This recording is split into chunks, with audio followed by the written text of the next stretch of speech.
Pinakamalakas na hari. Credit to the author. 778 hanggang 85. Ang mga pangalan po na nandito ay galing sa mga name generator. Kaya kung meron man pagkakatulad sa mga pangalan ng totoong tao o lugar, ito ay tunay na hindi sinasadya. Ang pagkabigla ay lumitaw sa mukha ni Cedric nang malapit na siyang umalis. Ang babala ni Francis ay direktang tumunog sa ulo ni Cedric at wala siyang naramdaman kanina. Upang gawin ito, ang lakas ng kaluluwa ng ibang tao ay dapat na mas mataas kaysa sa kanya. True Lord Rank Brat. Sa tingin mo ba ang tulong ng isang hari ay magagawang banta ang pamilya Paul? Pinigilan ni Cedric ang pagkabigla sa kanyang puso at nagdilim ang kanyang ekspresyon. Ang kanyang divine sense ay kumislap sa hangin at dumapo sa tabi ng mga tainga ni Francis, ngunit hindi ito nakapasok sa kanyang kaluluwa. Natigilan siya sa eksenang ito. Hindi niya nakita o nahawakan man lang ang lakas ng kaluluwa ni Francis. Ang huli ay parang patay na dagat. Bagamat mapuwersa si Cedric, maingat din siya at maingat. Si Francis at ang maliit na paws ang magnanakaw ay parehong may lakas na hindi niya makita, at nagdulot ito sa kanya ng pag-iingat. Higit pa rito, ang kasalukuyang pamilyang Paul ay hindi maaaring direktang atakihin ang pamilya Hanford. Kung gayon, tingnan natin. Ipinikit ni Francis ang kanyang mga mata at nanatiling hindi natinag. Brat, sa ilalim ng balon, ang maliit na Yunling Hanford family ay wala sa Great Gunlord Dynasty. Ito ay hindi kahit isang pawn. Ang 10,000 Sacred Clan ay maaaring may pwesto sa tuktok nito, ngunit ngayon. Ang lamig ay lumitaw sa mukha ni Cedric, at ang kanyang tono ay naglalaman ng pakiramdam ng pagiging superior. Ginagamit ni Cedric ang kanyang estilo para balon at kontratahin si Francis. Sa Great Gunlord Dynasty, ang Hanford family at maging ang Paul family ay wala. Ang mahinang 10,000 Sacred Clan ay halos wala ng kaunting kapangyarihan. Sa kabilang banda, nagkaroon ng magandang relasyon si Cedric sa ikawalong prinsipe, at ang mga imperial ay ang mga pinuno. Itong Cedric. Nagulat si Francis. Hindi lamang si Cedric ay may talento, nakahanap pa siya ng isang bagay na maaasahan sa mapanganib na mundong ito. Nakita ng mga imperial ang kanyang talento at kakayahan.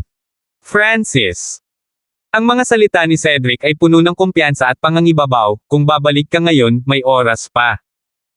Kung hindi, ang Hanford family ay makakaligtas lamang ng higit sa 1 taon. Maaari kang makaligtas sa proteksyon ng 10,000 Sacred Clan, ngunit ikaw ay mamamatay na puno ng puot. Nang marinig ito, nakaramdam si Francis ng kakaiba. Siya ang nagbabala kay Cedric, ngunit biglang nagsimulang magsalita si Cedric tungkol sa Lord Dynasty at sinabihan si Francis na tumalikod, na parang si Cedric na ang nanalo. Umupo si Francis at hindi na nagsalita pa. Binalaan na niya si Cedric. Hindi mahalaga kay Francis kung nakinig man sa kanya si Cedric o hindi, ngunit tila wala ng planong makinig si Cedric. Sa mga ulap, malungkot ang ekspresyon ni Cedric habang lumilipad siya patungo sa direksyon ng pamilya Paul. Ang lakas ng loob ni Francis ay nalampasan ang kanyang mga inaasahan. Sinubukan niyang sirain ang layunin ng pakikipaglaban ni Francis sa kanyang mga salita ngayon, ngunit si Francis ay ganap na hindi natinag at tinatimad pa siyang makipagtalo. Ano ang umaasa sa brat na ito? Medyo natalo si Cedric. Hiniling niya na siya ang mag-aalaga sa Hanford family, ngunit nabigo siya. Siya, ang numero 1 henyo ng Tianfeng Great Island Zone, ay natalo ng isang kabataan na higit sa 100 taon na mas bata sa kanya. Ang kahihiyang ito ay nagpagalit sa kanya. Sa mga tuntunin ng edad, si Francis ay 14 o 15 taong gulang lamang, wala kahit kalahati ng kanyang edad. Kuya Paul. Ang tunog ng paglipad at ang surge ng magnificent power ay lumitaw malapit sa Paul family. Ikawalong prinsipe. Bahagyang gumanda ang ekspresyon ni Cedric habang nakatingin siya sa kalmado at eleganteng lalaki. Kuya Paul, kumusta ito? Hindi ito naging matagumpay. Masasabi ng 8 Prince na hindi tama ang ekspresyon ni Cedric. Mabuti ang relasyon ng dalawa, kaya sinabi sa kanya ni Cedric ang lahat. Mukhang hindi talaga simple si Francis.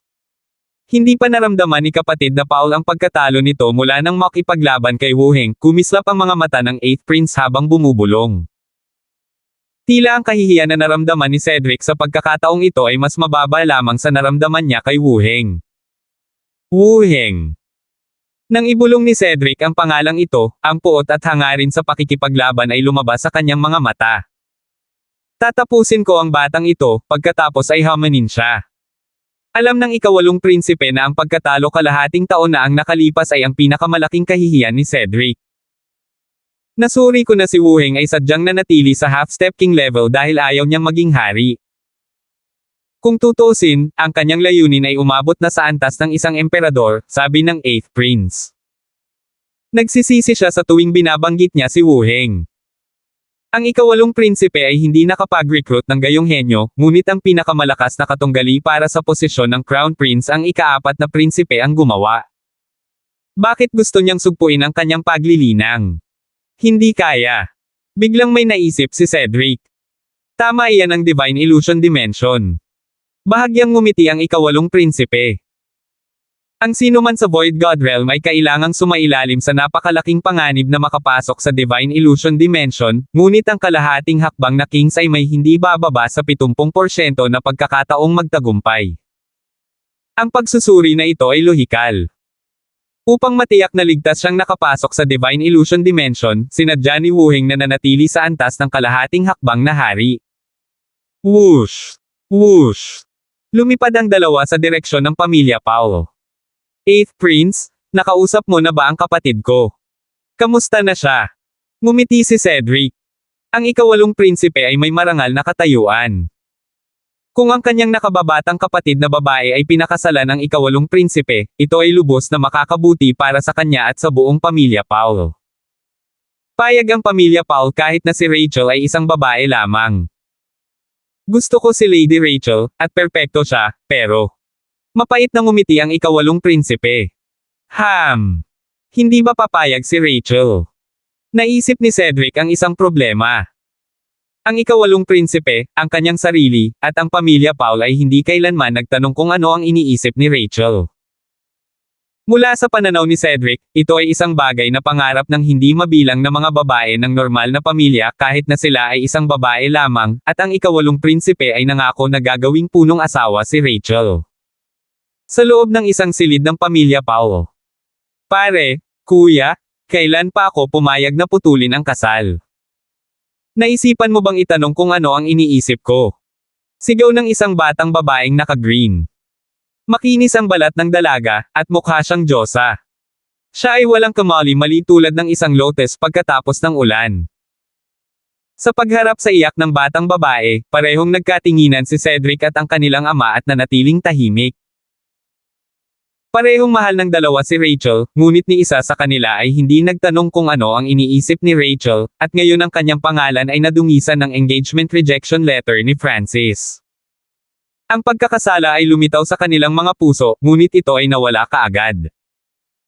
Ang pagkakaroon ng koneksyon sa 8th Prince at sa mga imperial ay isang bagay na hindi napigilan ng pamilya Paul at Cedric. Kinabukasan, bumalik si Francis sa Hanford Family Castle at nagpatuloy sa paglilinang. Matapos wasakin ang pamilya Yin, nagtipon si Francis ng ilang water elemental at body strengthening resources, na maaaring magbigay daan sa kanya na magtanim ng ilang sandali. Sa sandaling ito, ang kanyang cultivation ay umabot na sa mga huling yugto ng True Lord rank at patuloy pa ring tumataas, ngunit mayroon pa ring ilang puwersa na kailangan upang makapasok sa ika-4 na antas ng Golden Kun Sacred Lightning Body. Nang makita iyon, naglagay si Francis ng mas maraming enerhiya sa 5 Elemental Wind Lightning Technique. Kung mas mataas ang antas ng 5 Elemental Wind Lightning Technique, mas mahusay niyang magagamit ang Wind Lightning para sanayin ang kanyang katawan. Makalipas ang ilang araw, ang cultivation ni Francis ay papalapit na sa pinakamataas na True Lord rank, at ang 5 Elemental Wind Lightning Technique ay papalapit na sa peak 4th level. Ang Golden Kun Sacred Lightning Body ay maaaring makalusot sa ika-4 na antas pagkatapos ng kalahating buwan, at ang aking cultivation ay maaaring makabawi sa Origin Core Realm pagkatapos ng 2 buwan, bulong ni Francis. Ang kanyang plano para sa kanyang muling paglilinang ay tumpak. Kapag bumalik siya sa Void God Realm, ang kanyang pundasyon ay magiging mas matibay kaysa sa kanyang nakaraang buhay, na magpapataas ng pagkakataong makapasok siya sa Mystic Light Realm. Sa araw na ito, naantala ang pagtatanim ni Francis. Francis, pinaponte ng pamilya Paul ang mga tao at gusto kanilang makausap. Nagmamadaling lumapit si Lolo Hanford. Pamilya ni Paul. Tumayo si Francis at lumabas ng courtyard. Pagkaraan ng ilang sandali, nakita ni Francis ang mga kinatawan mula sa pamilya Paul sa isang silid pahingahan ng pamilya Hanford. May kabuuang 3 tao ang nagmula sa pamilya Paul. Ang nasa gitna ay isang elder sa Origin Core realm na may mataba na mukha at malalaking tainga na nagsalita, "Francis, pumunta ako bilang kinatawan ng head of the family para anyayahan kang dumalo sa piging ng Paul family at pag-usapan ang kasal." Tungkol naman sa engagement rejection letter, ang head of the family ay handang maniwala na ginawa ito sa isang kapritsyo lang. Narinig ko ang masamang impresyon ng babae. Nagpatuloy sa pagsasalita ang malabong mukha na elder habang si Francis at ang iba pang miyembro ng Hanford family ay nagulat. Para sa piging na ito, si Francis ay hindi interesado at hindi gustong dumalo, at si Francis lang ang inimbitahan nila. Francis, marahil ito ay isang bitag ng pamilya Paul. Nag-aalala ang upper echelon ng Hanford family. Naghinala pa si Lolo Hanford na pinaplano nilang patayin si Francis. Nakasulat na ako ng engagement rejection letter, wala nang iba pang sasabihin. Nagsalubong ang mga kilay ni Francis, ngunit nagpatuloy sa pagsasalita ang malabong mukha na elder sa pagtatangkang hikayatin si Francis. Aalis na ako. Masyadong tamad si Francis para magmalasakit sa anumang bagay, at iiwan na sana niya ang 3 kinatawan at magsisimulang magtanim muli. Brat, huwag kang mahiya. Nang makita iyon, sa wakas ay nagalit ang malabong mukha na elder, ang pamilya Paul na nag-iimbite sa iyo ay nagbibigay sa iyo ng mukha. Isang maliit na Hanford family ay walang laban sa pamilya Paul. Ito ay parang sinusubukang basagin ang isang bato gamit ang isang itlog. Nagmura ang malabong mukha na matanda. Nagsimulang maunawaan ni Francis. Ito marahil ang isa sa mga panlilinlang ng pamilya Paul. Kung sinalakay nila ang kinatawan na ito, magkakaroon ng lehitimong dahilan ang pamilya Paul para umatake. Sa isang tiyak na sandali, ang tunog ng paglipad ay lumitaw sa tabi ng kalahating hakbang na king intent. Nandito ba si Francis? Isang general na nakaasol ang lumutang sa hangin at naglabas ng isang kumikinang na silver token. Weng! Ang token ay lumawak sa 100 yarda ang lapad at napaliligiran ng isang lilang dragon na konektado sa kapalaran ng Panginoong Dinastiya. Duke Token. Ang mga puso ng Hanford family upper echelon pati na rin ang malabong mukha na elder ay nanginginig. Pagbati, Panginoong Duke. Ang mataas na echelon ng Hanford family, ang malabong mukha na elder, at ang kumpanya ay lubos na magalang, at ang mga may mababang cultivation ay lumuhad pa. Oo, ako nga. Lumakad si Francis nang walang ekspresyon. Francis, iniimbitahan ka ng Duke Palace bilang panauhin. Napangiti ang general na nakaasul ng damapo ang kanyang tingin kay Francis, at medyo magalang siya. Ang Duke Palace. Iniimbitahan ba si Francis bilang bisita? Ang 3 mula sa pamilya Paul ay kumilos na parang nasasakal. 779. Sa sandaling ito, si Francis ay iniimbitahan ng parehong Paul family at Dox Palace. Napakakulay ng ekspresyon ng mukha ng matanda at kumpanyang malabo. General, gusto kong bisitahin ang Dox Palace, ngunit ang mga kaibigang ito mula sa pamilya Paul ay pinipilit akong dumalo sa kanilang handaan. Inosenteng bumantong hininga si Francis. Nang marinig iyon, ang mga ekspresyon ng 3 mula sa pamilya Paul ay nagbago ng husto, at halos nagsimula silang magmura ng malakas. Anong pamilya Paul? Ang ekspresyon ng half-step king general sa mga asol na robe ay naging pangit, at ang kanyang Dox token ay nagradiated ng isang draconic power. Sa tulong ng Dox token, ang kalahating hakbang na haring general ay makapagpapalabas ng kapangyarihan ng isang hari. Hindi. General, napagkamalan mo kami. Natakot ang malabong mukha na matanda. Kahit na mayroon pa siyang 100 lakas ng loob, hindi siya maglalakas loob na makipag-away sa isang bisita ng Dox Palace. Ang Dox Palace ay ang pinakamataas na pinuno ng Tianfeng Great Island Zone, na kapareho ng namumuno sa isang malaking bahagi ng mga regular na zone ng isla. Sa mga tuntunin ng katayuan, si Duke Nanfeng ay ang nakababatang kapatid ng emperador.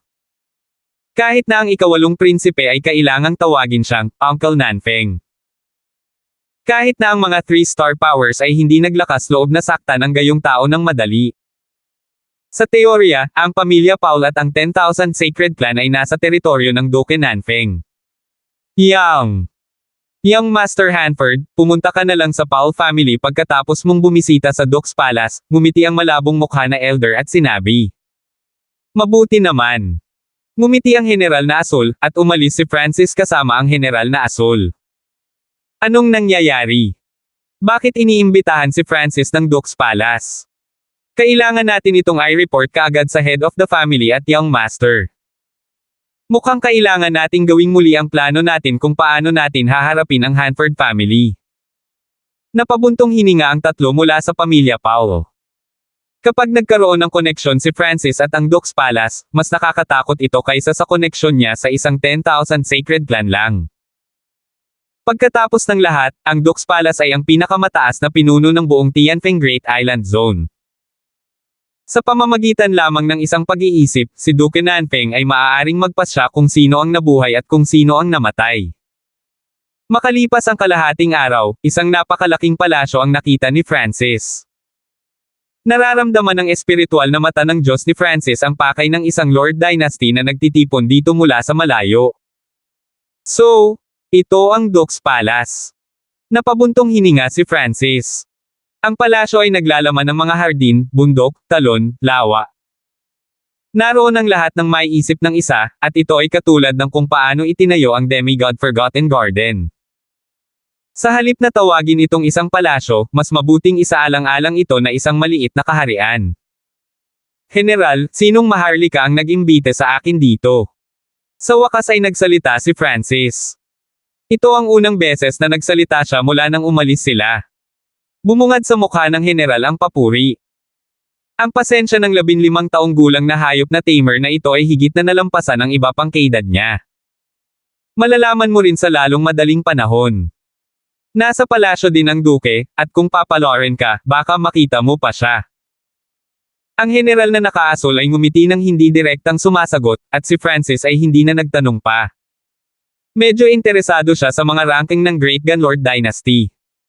Ayon sa kanyang nalalaman, ang mga ranggo ay nahati sa mga ganito, Emperor, Grand Duke, Duke, Marquis, at Earl. Ang pinakamataas ay ang Emperador ang pinuno ng Great Gunlord Dynasty. Bukod sa Emperor, ang Grand Empress at ang Empress ay itinuturing din na nasa antas ng Emperor at Half-Emperor, ayon sa pagkakabanggit.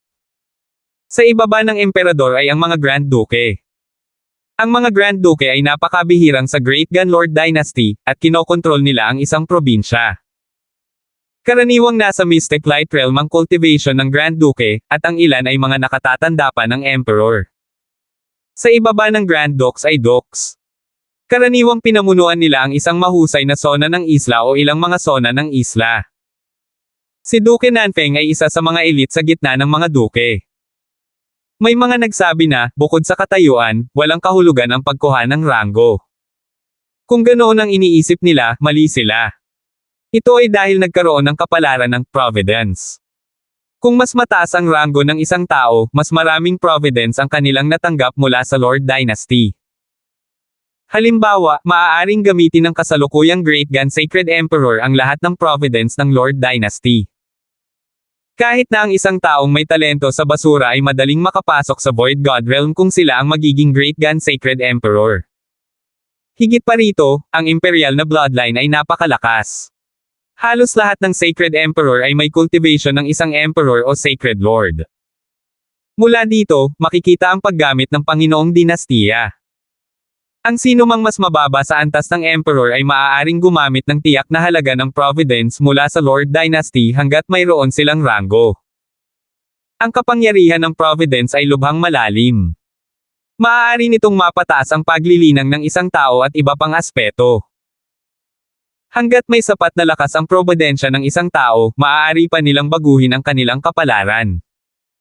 Sa makatuwid, maraming eksperto sa Great Gunlord Dynasty ang gustong makakuha ng ranggo ng maharlika. Ibig sabihin, kung sino man ang gustong lumikha ng Lord Dynasty sa teritoryo ng Great Gunlord Dynasty, agad silang madarama ng Great Gunlord Dynasty dahil nakakaapekto ito sa kanilang providence, na iintindihan ni Francis. Napagtanto niya lang ito pagkatapos magsanib sa langit at lupa dito. Ang dahilan kung bakit nawasak ang Lord Dynasty ng Azure Flower Continent sa isang gabi ay dahil dito. Hanggat naramdaman ng Great Gunlord Dynasty na mayroong itinatayo na Lord Dynasty, maglalabas sila ng misyon at hahayaan ang mga angkan at puwersa ng dinastiya na asikasuhin ito. Sir Hanford, mangyaring maghintay ng ilang sandali. Ang general na nakaasul ay dinala si Francis sa isang malaking gusali, at ang huli ay nakatayo lang doon at tumingin sa paligid. Hindi nagtagal ay lumabas ang general na nakaasul na may ngiti. Iniimbitahan ka ng prinsesa. Prinsesa. Bahagyang huminto si Francis at sinimulang hanapin ang kanyang mga alaala, ngunit hindi niya ito masyadong inisip at dahan-daang pumasok. May nakita si Francis sa sandaling pumasok siya. Isa itong matikas na lalaki na nakasuot ng dragon robe. Ito. Ikaw. Sabay na sabi ni Francis at ng matikas na lalaki, at nagulat sila sa isa't isa na naruroon. Ikawalong prinsipe. Francis. Sabay-sabay na nagsalita ang dalawa. Hehe. Kuya Hanford, mukhang nakatadhana na tayong magkita. Bumalik sa normal ang ekspresyon ng 8th Prince habang nakangiti. Bago siya umalis ay narinig niyang nag-imbita ang prinsesa ng isang halimaw na tamer, ngunit hindi niya iyon gaanong pinansin. Magkakilala kayong dalawa. Isang malinaw na boses ang umalangaw-ngaw mula sa kailaliman ng isang patio.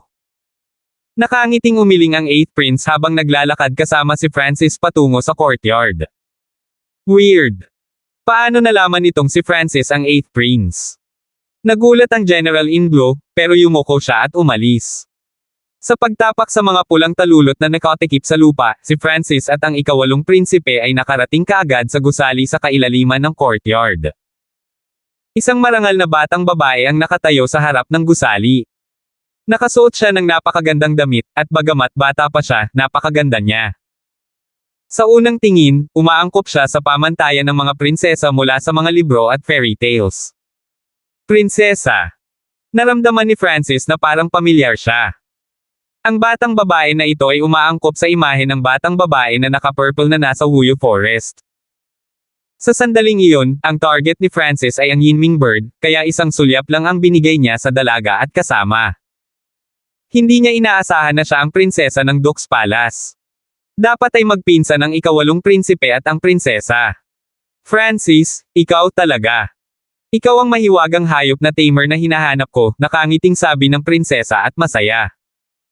Parehong nasa 15 taong gulang ang dalawa, kaya walang generation gap sa pagitan nila. Nang makitang bahagyang nagulat si Francis, mabilis na nagpakilala ang prinsesa, ako si Maxine. Maxine. Prinsesa Maxine. Tumango si Francis at napakaswal na kumilos. Maxine, paano mo nakilala si Francis? Tanong ng 8th Prince. Aalis na sana siya noong una, ngunit nagbago ang isip niya matapos makita na ang taong gustong makita ni Prinsesa Maxine ay si Francis. Nagkita kami sa Wuyo Forest. Bahagyang nasasabik si Maxine at sinabi sa kanya kung paano niya nakitang madaling pinaamo ni Francis ang Yinming bird. Naningkit ang mga mata ng 8th Prince nang marinig ang tungkol dito. Mukhang dalubhasa itong si Francis sa Tao of the Soul. Napaawang ang bibig ng 8th Prince. Ang dahilan kung bakit siya nanatili sa likuran ay para mas maunawaan si Francis. Hindi niya alam kung bakit, ngunit naramdaman ng ikawalong prinsipe na si Francis ay katulad ni Wu Heng. Si Wu Heng ay isang henyo na bumangon sa Lord Dynasty nitong mga nakaraang taon. Siya ay nireranggo sa ika-39 sa Great Gun Imperial Genius Rankings na may lamang paglilinang ng isang half-step king. Ang nangungunang 500 mga henyo ay nagmula sa buong Great Gun Lord Dynasty, ngunit ang nangungunang 100 ay nagmula sa mga imperial, ang 8 big families, o 3 at 4 na bituin na kapangyarihan. Gayunpaman, si Wu Heng ay hindi nagmula sa anumang angkan o pamilya at gayunpaman ay nagawa niyang magranggo noong dekada 30 sa paglilinang ng isang half-step na hari. Ang kanyang paglilinang ay ang pinakamababa sa mga nangungunang 200 ranggo. Prinsesa Maxine, hindi mo ako inimbitahan dito para lang makita ako, di ba? Tanong ni Francis. Nang marinig iyon, bahagyang namula ang mukha ni Prinsesa Maxine, ngunit mabilis itong nawala. Hindi niya nagawang kalimutan ang imahe ng misteryosong purple-haired na kabataan na nagpapaamo sa Yinming Bird. Ang kabataan ay may panaginip na lila na buhok at isang gwapong mukha. Nagbigay siya ng malamig na aura, at paminsan-minsan ay lumilitaw siya sa isip niya. Palibhas ay dalagang nasa 15 taong gulang, nagustuhan niya ang mga bayani, lalo na ang mga kaedad niya na misteryoso at gwapo rin. Sa bagong katawan na ito, si Francis ay may mas gwapong mukha na kaakit-akit sa mga babae. Francis, iniimbitahan kita dito para tulungan ako sa isang bagay. Huminahon si Prinsesa Maxine at bumalik sa kanyang marangal at eleganteng sarili. Oh! Interesado ang ikawalong prinsipe. Kung hindi ito malutas ng Duke's Palace, hindi ito magiging simple. Magagamit niya ang pagkakataong ito para mas maunawaan din si Francis. Tingnan mo. Misteryosong kumilos si Prinsesa Maxine at naglabas ng isang maselang at transparent na bote. May makikitang maliit na silkworm na kasing laki ng hinlalaki, at kahit papaano ay may pares ng pakpak. Ang maliit na uod ay parang isang gawa ng sining. Chubby ito, pero nakatulog, at mahina ang aura. Kahit na may kakaibang bote na naglalaman nito, naglabas pa rin ng sinaunang aura ang maliit na uod. Meow meow. Ang maliit na paws ang magnanakaw ay tumalon at tumayo sa balikat ni Francis habang nagsimulang umikot ang mga mata nito. Cloud Silk Saint Butterfly. Hindi napigil ang mapabulalas ng ikawalong prinsipe nang makita niya itong silkworm. Maxine, ito ba ang maalamat na insekto ng 10,000 ancient races mula sa koleksyon ng iyong ama? 780. Maxine, ito ba ang maalamat na insekto ng 10,000 ancient races mula sa koleksyon ng iyong ama? Bulalas ng ikawalong prinsipe. Ang isang bloodline ng 10,000 ancient races ay bihira kahit sa continent zone, at ito ay isang mahalagang insekto ng 10,000 ancient races. Nabasa ni Francis ang 10,000 ancient races ranking sa Demigod Forgotten Garden. Ang mga bloodline ng 10,000 ancient races ay kumalat sa buong mundo pagkatapos masira ang sinaunang kontinente, at halos lahat ng 10,000 ancient races ay extinct. Ang bloodline ng isang 10,000 sinaunang lahi na insekto ay kadalasang mas dalisay kaysa sa isang tao. Kumikislap ang mga mata ni Francis habang sinisiyasat niya ang Cloud Silkworm Sacred Butterfly. Ang Cloud Silkworm Sacred Butterfly ay isang orihinal na lahi mula sa 10,000 ancient races, at bagaman ito ay nireranggo lamang sa 700, ang bloodline nito ay mas malakas kaysa sa Mystic Eye-Scaled Race bloodline ni Francis noon sa parehong cultivation. Bagamat mahalaga ang mga ranggo, ang kadalisayan at dami ay mas mahalaga. Halimbawa, kung ang bloodline ng spirit race ni Angelica ay nagising ng kahit kalahati, magdudulot ito ng pagbabago sa kulay ng langit at lupa, at pipigilan nito ang lahat ng iba pang lahi. Kung ang unang rank na ancient race ay lumitaw kasama ang kanilang mga god-demon bodies, hindi ito kakayanin ng space mismo. Ang Cloud Silkworm Sacred Butterfly ay isa sa 4 na pinakamagandang lahi ng 10,000 ancient races. Ang mga kakayahan nito ay lubhang kakaiba. Maaari itong lumipat sa pagitan ng 3 magkakaibang estado: silkworm, dragonfly, at butterfly. Ito ay isang bihirang 3-state leaf form. Ang ikawalong prinsipe ay tumingin sa Cloud Silkworm Sacred Butterfly na parang tumitingin siya sa isang gawa ng sining. Ang nilalang na ito ay nakakaakit kahit para sa kanya, ngunit baka sa kanyang mukha ang panghihinayang. Nakatulog ng mahimbing ang Cloud Silkworm Sacred Butterfly dahil sa hindi malamang dahilan. Tiningnan ito ni Francis. Maaaring sabihin na ang aura ng buhay mula sa Cloud Silkworm Sacred Butterfly ay napakahina, at kung minsan ay huminto pa ito ng buo. Francis, ang Cloud Silkworm Sacred Butterfly ay natutulog sa loob ng maraming taon. Ganito ito kahit noong ako ay ipinanganak. Wala pa akong narinig na kahit sinong beast tamer na kayang gisingin ito. Ang mga mata ni Prinsesa Maxine ay kumikinang sa pag-asa. Ang imahe ng mga kakayahan ni Francis sa Wuyu Forest ay pumasok sa kanyang puso. Agad na naintindihan ni Francis. Maxine, ito ang pambihirang insekto ng iyong ama. Paano mo hahayaang manggulo dito ang isang random na hayop? Paano kung may mangyaring masama? Kapansin-pansing nagbago ang ekspresyon ng 8th Prince.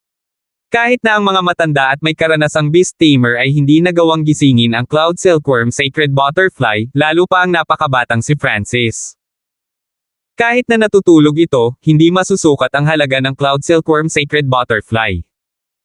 Maging ang mga Emperor at Mystic Light Realm Sacred Lords ay interesado. Pakiramdam ko ay iba siya sa ibang beast tamers, kaya inilabas ko ang Cloud Silkworm Sacred Butterfly ni tatay. Gusto ko lang dagdagan ang lakas ni tatay. Tila namumuo ang luha sa mga mata ni Prinsesa Maxine. Dahil sa nakikiramay niyang mukha ay hindi siya nagawang sisihin ng 8th Prince. Higit pa rito, gusto rin niyang makita kung gaano kahusay si Francis, at tiyak na handa siyang makita si Francis na magkamali at magalit kay Duke Nanfeng. Kung sinaktan ni Francis si Duke Nanfeng, kahit na ang 10,000 Sacred Clan ay hindi siya mailigtas. Francis, sa tingin mo ba maliligtas pa ang Cloud Silkworm Sacred Butterfly? Si Prinsesa Maxine ay may kaawa-awa na ekspresyon sa kanyang mukha. Nararamdaman ni Francis ang paniniwala sa kanyang mga mata, ngunit hindi niya alam kung bakit labis itong naniwala sa kanya. Nang makita ito, tumango si Francis at sinimulang suriin ang Cloud Silkworm Sacred Butterfly. Meow meow. Lumitaw din ang munting paws ang magnanakaw at umikot sa Cloud Silkworm Sacred Butterfly, na parang may gustong ipahiwatig. Sa prosesong ito, ang kaliwang mata ni Francis ay natatakpan ng malabong lilang ilusyon habang tinitingnan niya ang bote ng salamin na naglalaman ng Cloud Silkworm Sacred Butterfly ng malapitan. Ang Cloud Silkworm Sacred Butterfly na ito ay dapat sumailalim sa isang uri ng labanan at nasugatan dahil doon. Mahinahong sabi ni Francis. Nang marinig iyon, nagliwanag ang mga mata ni Prinsesa Maxine. Tama iyan. Ang ikawalong prinsipe ay kakaibang tumingin kay Francis. Tama ang pagsusuri ni Francis, at sigurado siyang hindi alam ni Francis ang tungkol sa Cloud Silkworm Sacred Butterfly noon pa man. Hindi lamang ito na wala ang kakanyahan nito, ang kanyang kamalayan ay nasa panganib din. Ang mas nakakatakot ay binuksan nito ang kanyang depensibong mekanismo at tinatanggihan ang tulong mula sa labas. Nagpatuloy si Francis sa pagsusuri. Sa pamamagitan ng espiritual na mata ng Diyos, perpektong nakikita niya ang sitwasyon sa loob ng Cloud Silkworm Sacred Butterfly. Kahit na ang mga Emperor at Mystic Light Realms ay walang kapangyarihang makakita ng ganoon katumpak.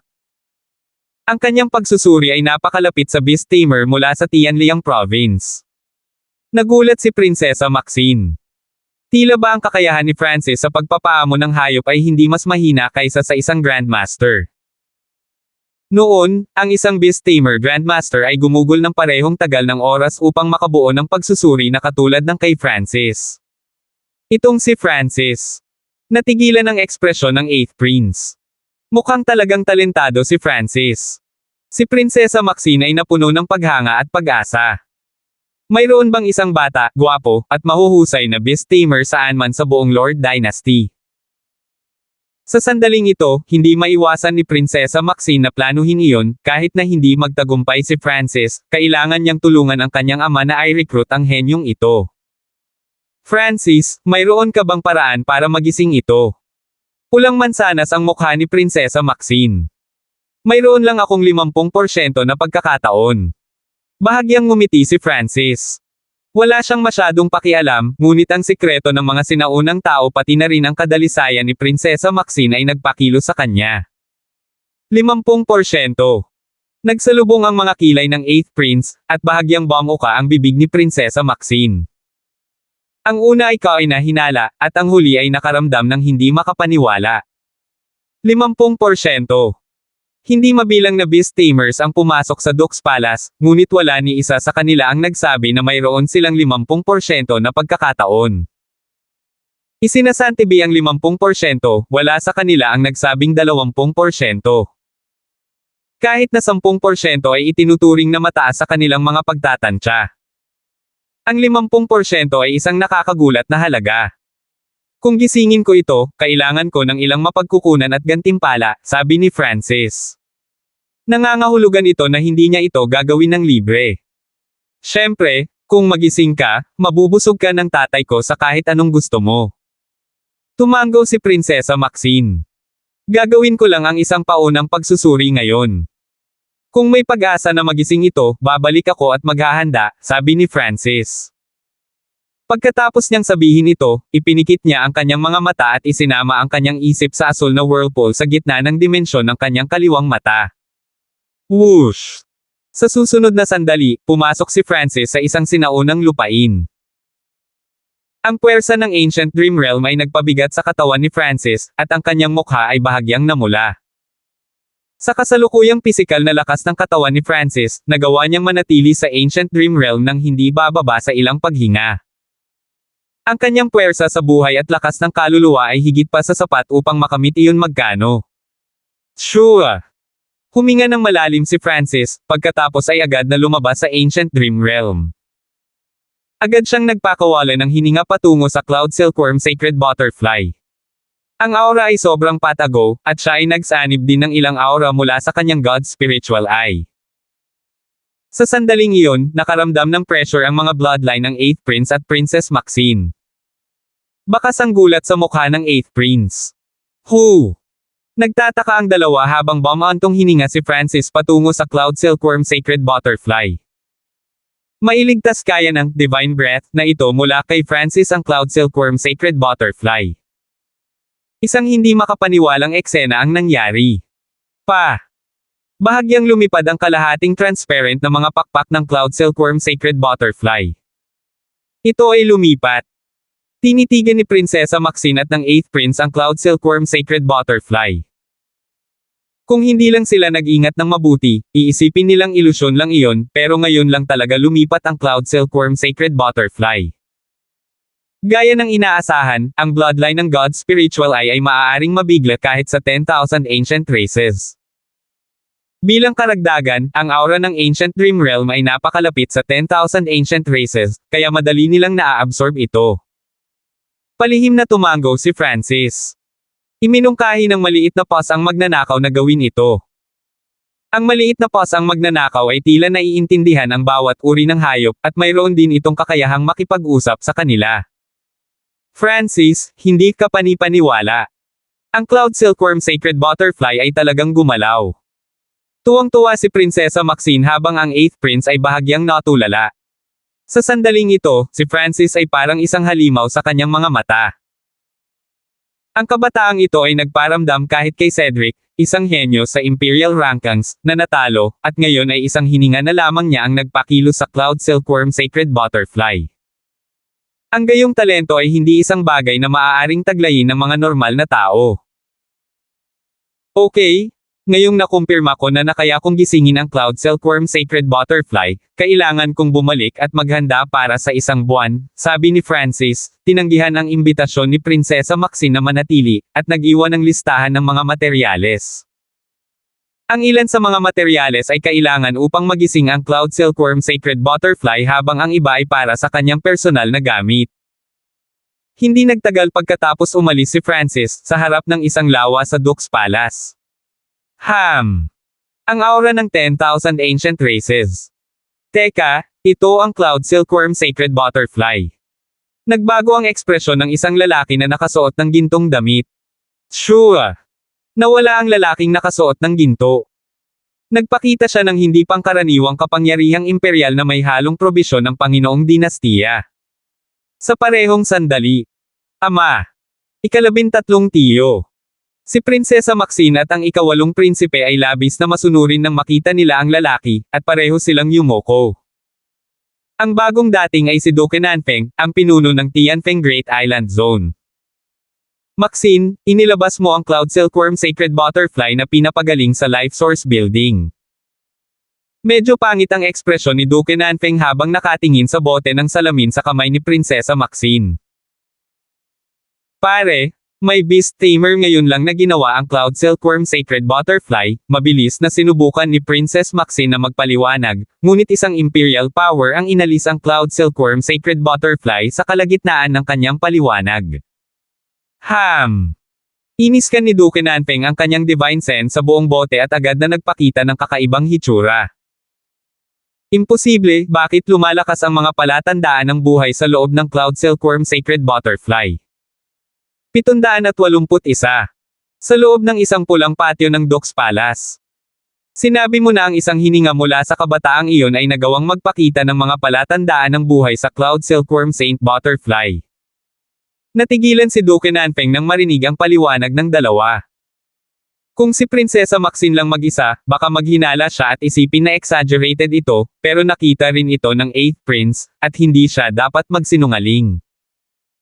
Maxine, bakit hindi mo ginawa ang isang taong napakatalino at hayaan akong makita siya? Pinarusahan ni Duke Nanfeng. Bilang isa sa 10,000 ancient races, ang Cloud Silkworm Saint Butterfly ay nakatulog ng napakalalim, at kahit ang mga beast tamers na antas ng Grandmaster ay walang magawa. Pagkatapos ay naghanda siyang magpadala ng mga tao para imbitahan si Francis pabalik. Pare! Teka! Sinabi ni Francis na babalik siya para maghanda at pagsubok lang ito. Hindi natin siya dapat hadlangan. Mabilis siyang pinigilan ni Prinsesa Maxine. Totoo iyon.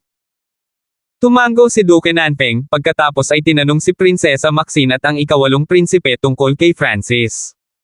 Oh! Ang 10,000 Sacred Clan. Agad na nagpadala si Duke Nanfeng ng mga eksperto sa 10,000 Sacred Clan upang protektahan si Francis ng palihim. May kaugnayan na ngayon si Francis sa kung ang Cloud Silkworm Saint Butterfly ay magising o hindi, kaya walang maaaring mangyari sa kanya. Kung matagumpay na gumising ang Cloud Silkworm Saint Butterfly, may pagkakataon akong bumalik sa Sacred Division at maging isang taong makakapagpakilo sa Lord Dynasty. Bulong ni Duke Nanfeng sa kanyang puso, at nagsimulang mag-alab ang hangarin sa pakikipaglaban sa kaibuturan ng kanyang mga mata. Bagamat ang Cloud Silkworm Saint Butterfly ay hindi ganap na nakakasakit na insekto, kakaunti lang na tao ang nakakaalam ng tunay na halaga nito. Sa ibang lugar, bumalik si Francis sa 10,000 Sacred Clan sa Yinming Bird.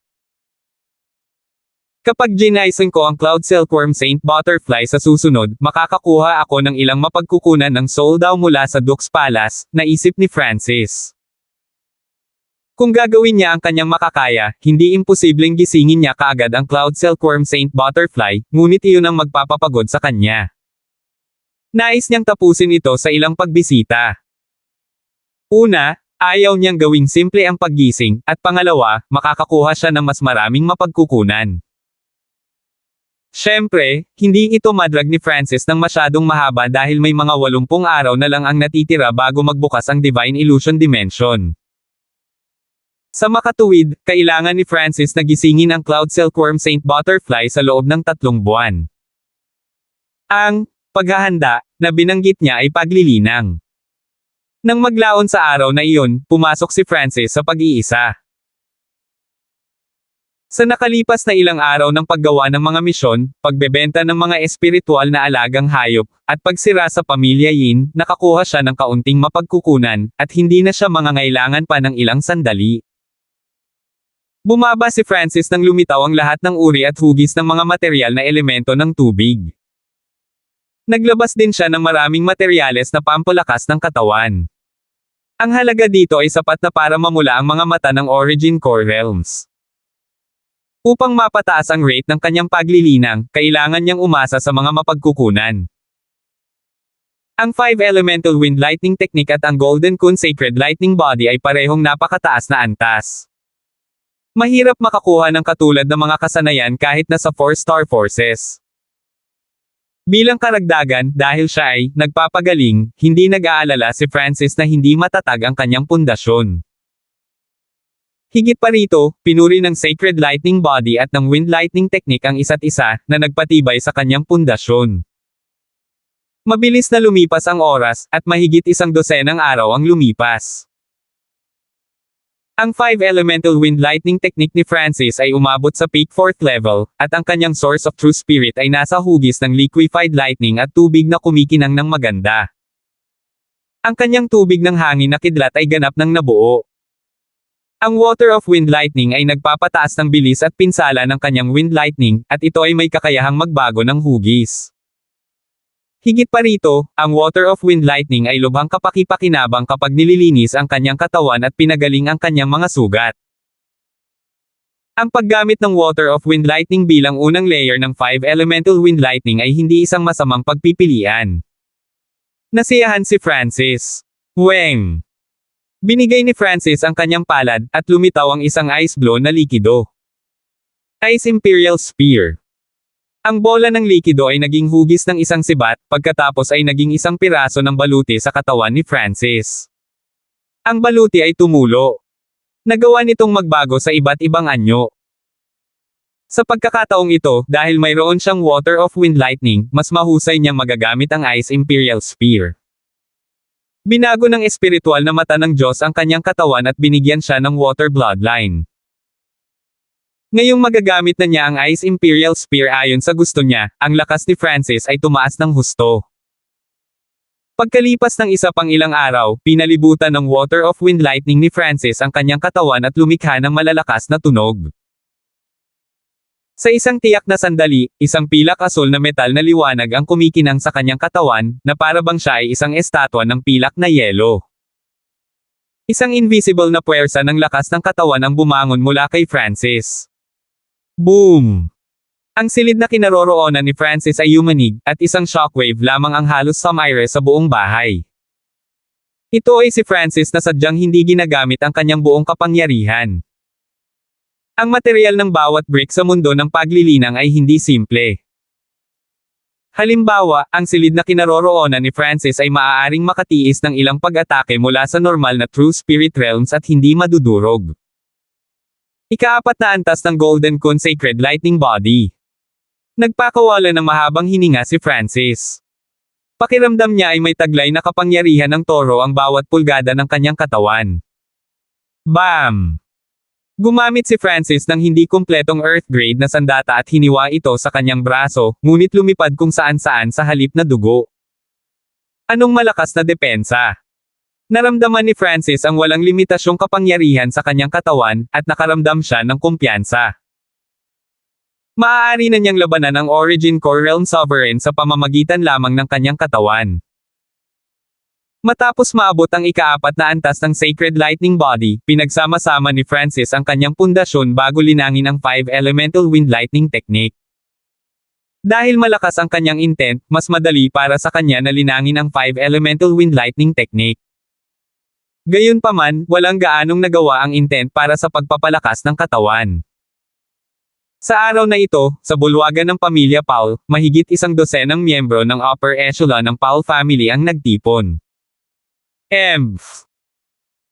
Kapag ginamit natin ang planong ito, ang mga mapagkukunan mula sa mga minahan ng Hanford family ay hindi ibebenta, at magkakaroon sila ng deficit sa loob ng kalahating taon. Hahaha! Sa tulong ng 3 Cloud Flying Bandits, hindi talaga makokontrol ng Hanford family ang Yunling area. Hindi na sila magkakaroon ng pagkakataong magpahinga. Ang pinuno ng pamilya Paul at ilang matatanda ay may nakamamatay ng ngiti. Bagamat hindi nila direktang na-atake ang Hanford family, maaari silang gumamit ng under-the-table moves para gumawa ng kaguluhan at sirain sila mula sa loob. Nang hindi gumagamit ng kahit sinong sundalo o nagbuhos ng dugo, ngunit nagagawa pa ring manalo. Totoo na ang mas matanda, mas matalino sila. Matingkad ng ngiti si Cedric habang nakaupo sa tabi ng kanyang ama.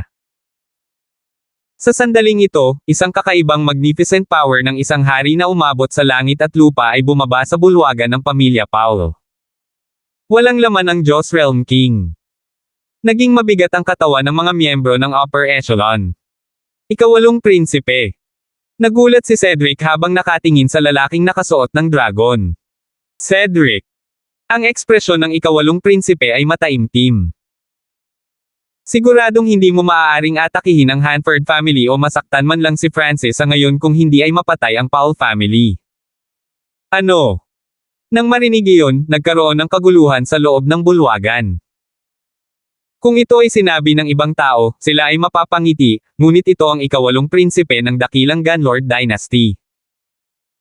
Pagkaraan ng ilang sandali, sa loob ng isang lihim na bulwagan ng pamilya Paul, ang ika-8 prinsipe, si Cedric, at ang pinuno ng pamilya Paul ay nagtipon upang makipag-usap ng pribado.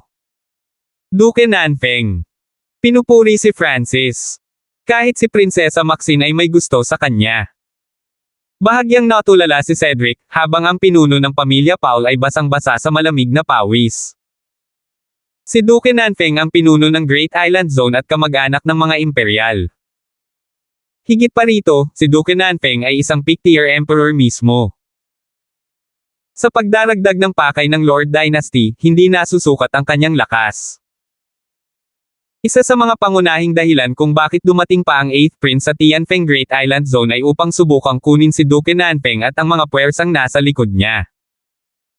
Ang Lord Dynasty ay nasa napakasensitibong yugto ngayon. Ayon sa tuntunin, ang kasalukuyang Great Gun Sacred Emperor ay wala pang 10 taon na natitira sa kanyang 500 taon ng pagiging emperador. Ang sagradong emperador ay nagkaroon ng tulong ng buong Panginoong Dinastiya. Maliban kung ito ay isang espesyal na pangyayari, ang isa ay hindi maaaring maging ang Sacred Emperor ng 2 beses. Ang pagsilang ng sinumang sagradong emperador ay kumakatawan sa labanan sa pagitan ng iba't ibang puwersa.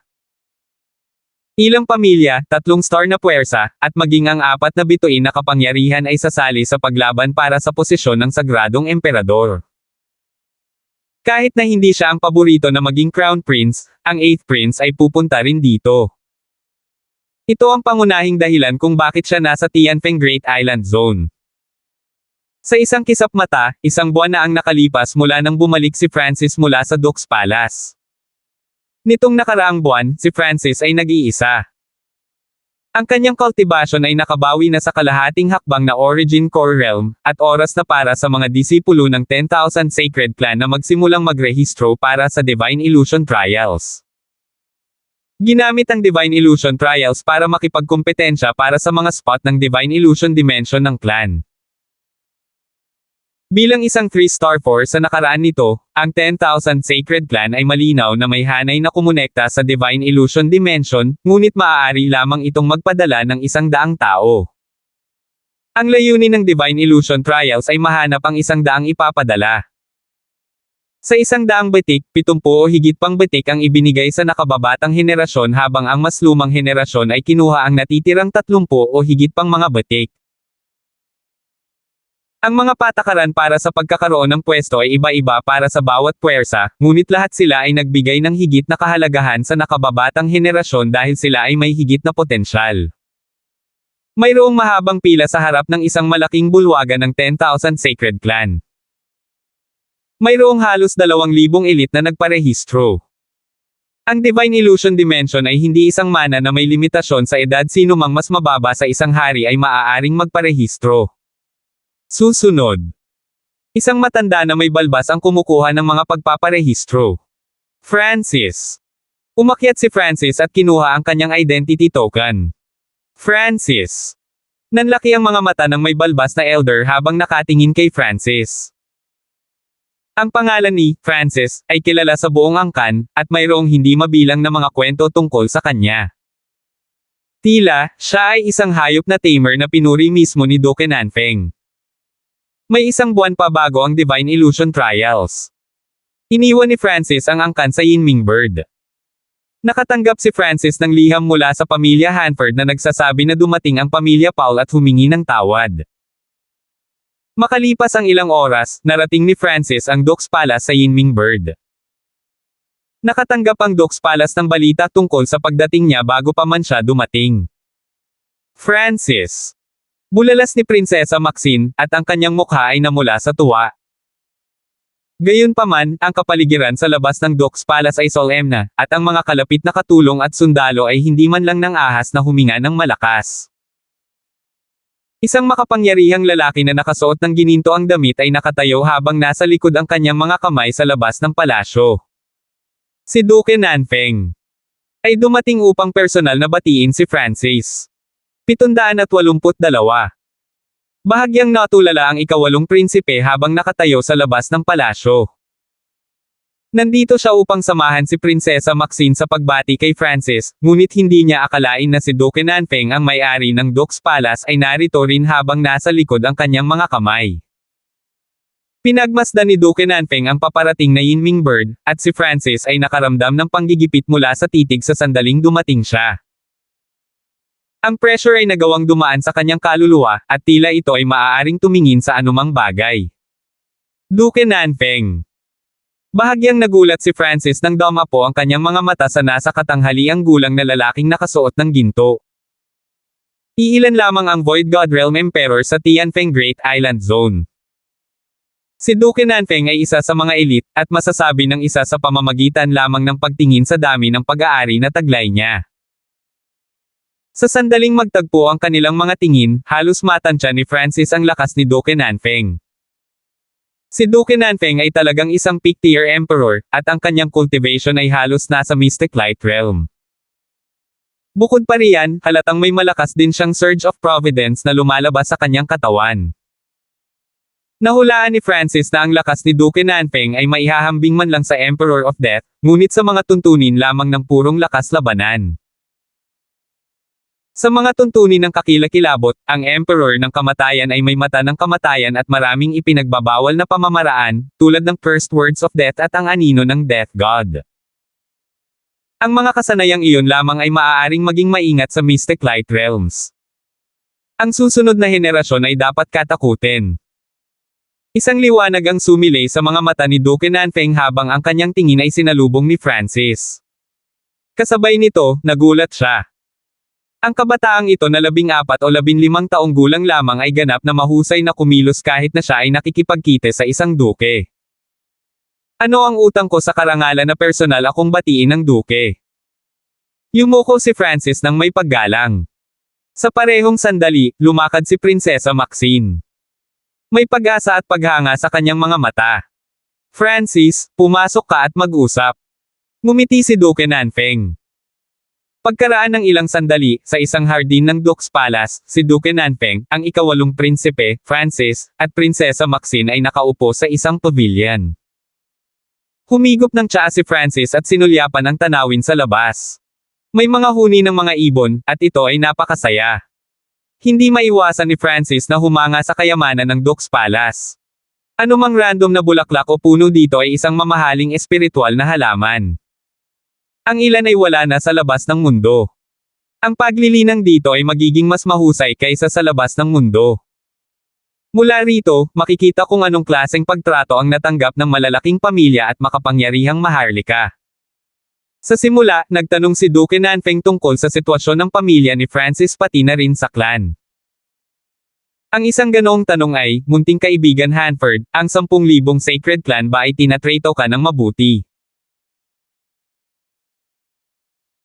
Buti. Nakuha ng pangungusap na ito ang atensyon ng ika-8 prinsipe. Mukhang gustong i-recruit ni Duke Nanfeng si Francis kahit nagisingin niya o hindi ang Cloud Silkworm Saint Butterfly, bulong ng 8th Prince. Ibinigay ni Francis ang karaniwang mga tugon at hindi nagtagal ay binago ang paksa ng Cloud Silkworm Saint Butterfly. Ito ay dahil mas pinapahalagahan ni Francis ang kanyang pagbawi, kaya hindi siya interesado sa awtoridad o anumang bagay na katulad nito. Sa ngayon, ang kailangan niyang gawin ay pumasok sa Divine Illusion Dimension. Mabuti, ang little friend na si Hanford ay isang napaka-prangka na tao, papuri ni Duke Nanfeng. Masasabi niya na si Francis ay tapat at hindi gustong sumama sa mga bilog. Sinabihan ni Duke Nanfeng ang mga kalapit na katulong na umalis, pagkatapos ay naglabas ng isang transparent na bote ng salamin. Isang mabilog na maliit na silkworm na may malakristal na balat at isang pares ng kalahating transparent na mga pakpak ang natutulog sa loob, at ito ay tila isang piraso ng jade. Ang aura ng buhay ng Cloud Silkworm Saint Butterfly ay napakahina at minsan ay tuluyang huminto. Ang kaliwang mata ni Francis ay kumikinang na may lilang liwanag. Meow meow.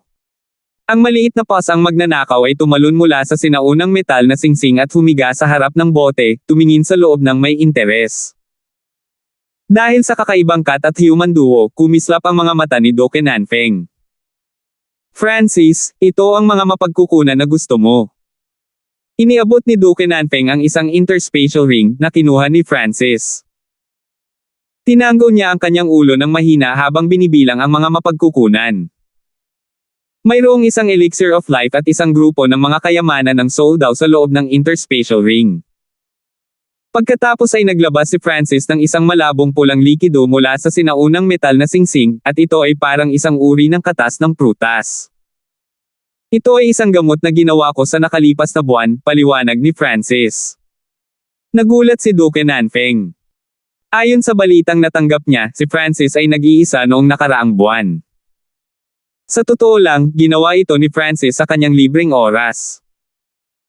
Matapos maabot ang ika-4 na antas ng Golden Kun Sacred Lightning Body, maaaring manatili si Francis sa sinaunang Dream Realm ng ilang sandali.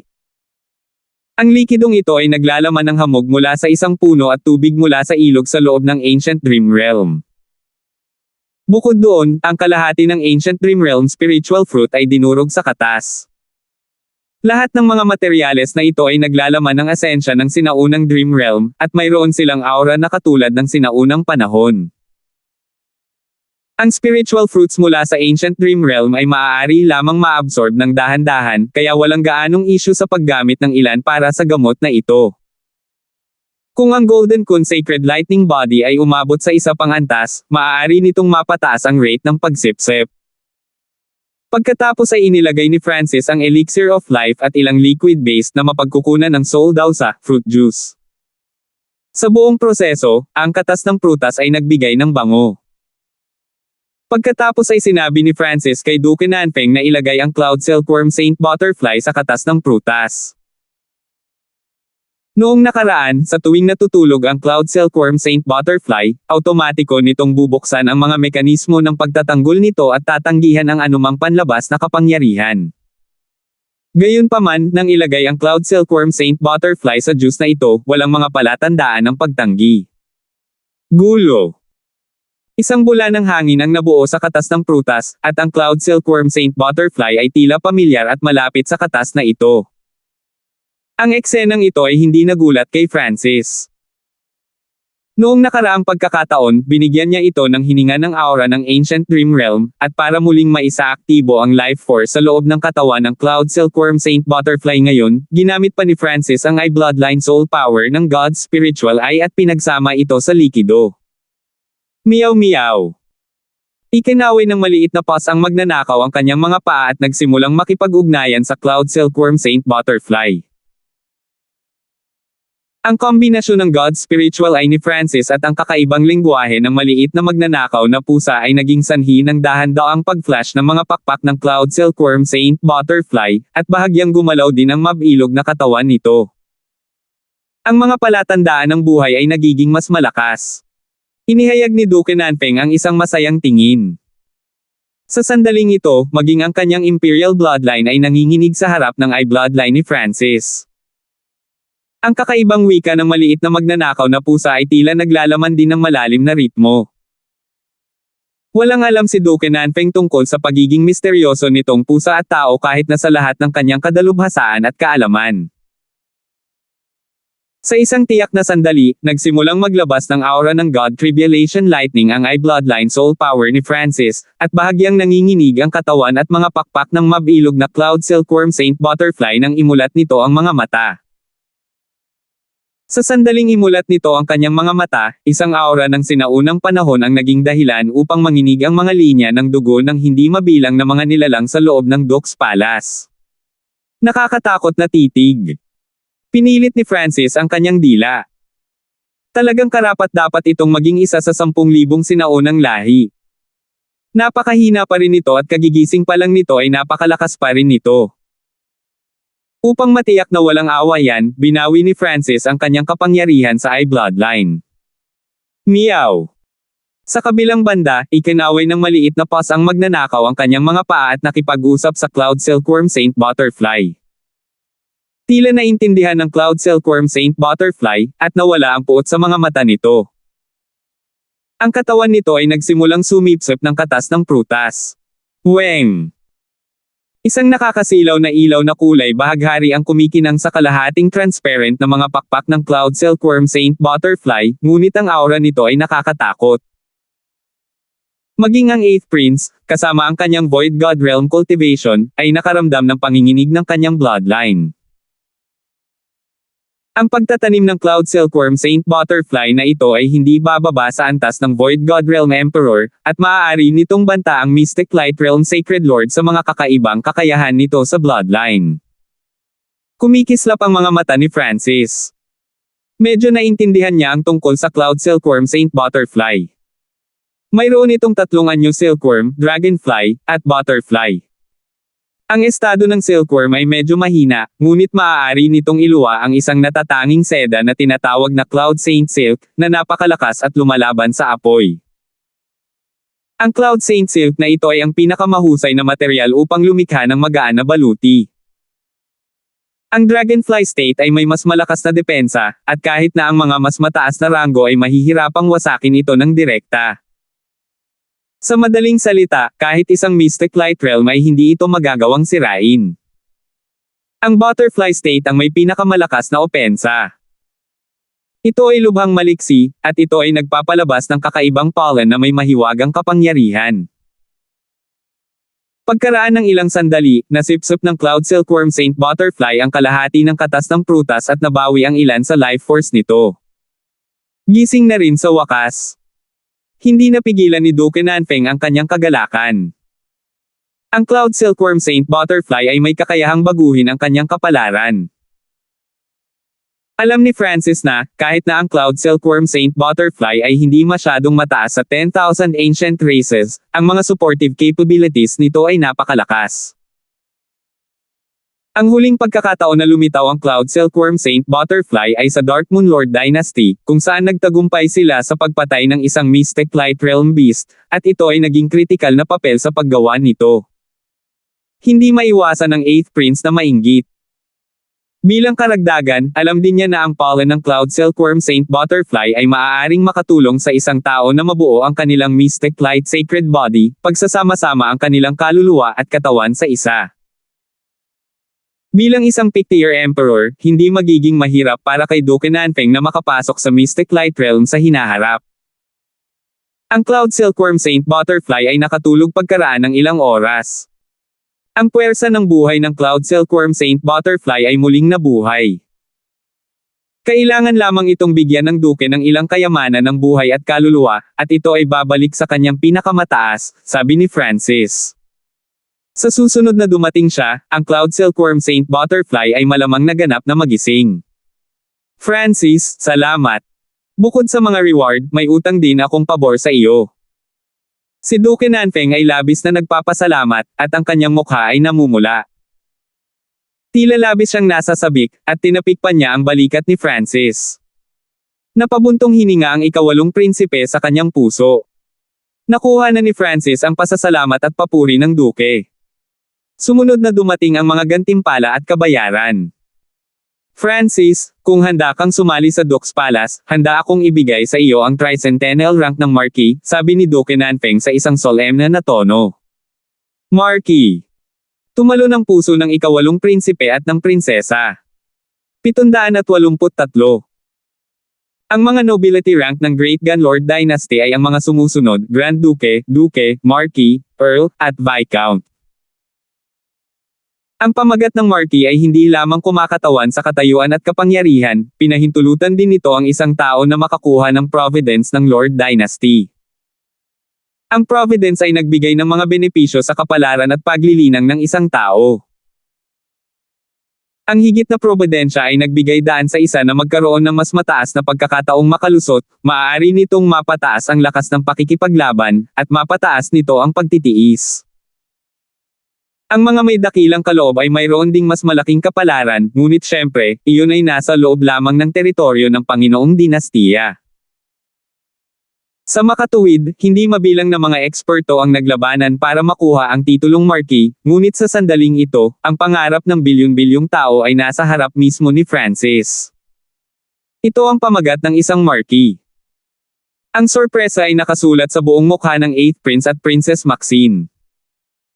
Kahit bilang isang duke at isang imperial, si Duke Nanfeng ay may kapangyarihan lamang na magbigay ng isang titulo ng Marquis bawat 300 taon. Kailangang pumunta ni Marquise sa Imperial Capital para personal na mailuklok ng Sacred Emperor. Mula dito, makikita kung gaano kahirap makuha ang titulong Marquis. Sa nakalipas na ilang taon, ang Dark Moon Lord Dynasty ay patuloy na umaatake sa Great Gunlord Dynasty at pinapahina ang providence nito, at may limitadong bilang ng mga pwesto para sa Maharlika. Kung si Francis ay magiging Marquis, siya ang magiging pinakamakapangyarihang tao sa lugar bukod kay Duke Nanfeng. Ang ikawalong prinsipe ay hindi maiwasang mag-alala para sa pamilya Paulo. Kasabay ng pagkakaroon ng titulong Marquis, magkakaroon din ng teritoryo ang isa.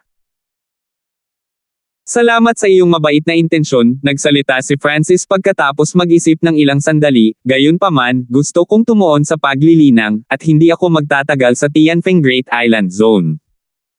Sa makatuwid, hindi ako makakasali sa Dukes Palace. Hindi dahil hindi natinag si Francis sa mga benepisyo ng pagiging Marquis, ngunit may kapalit ito.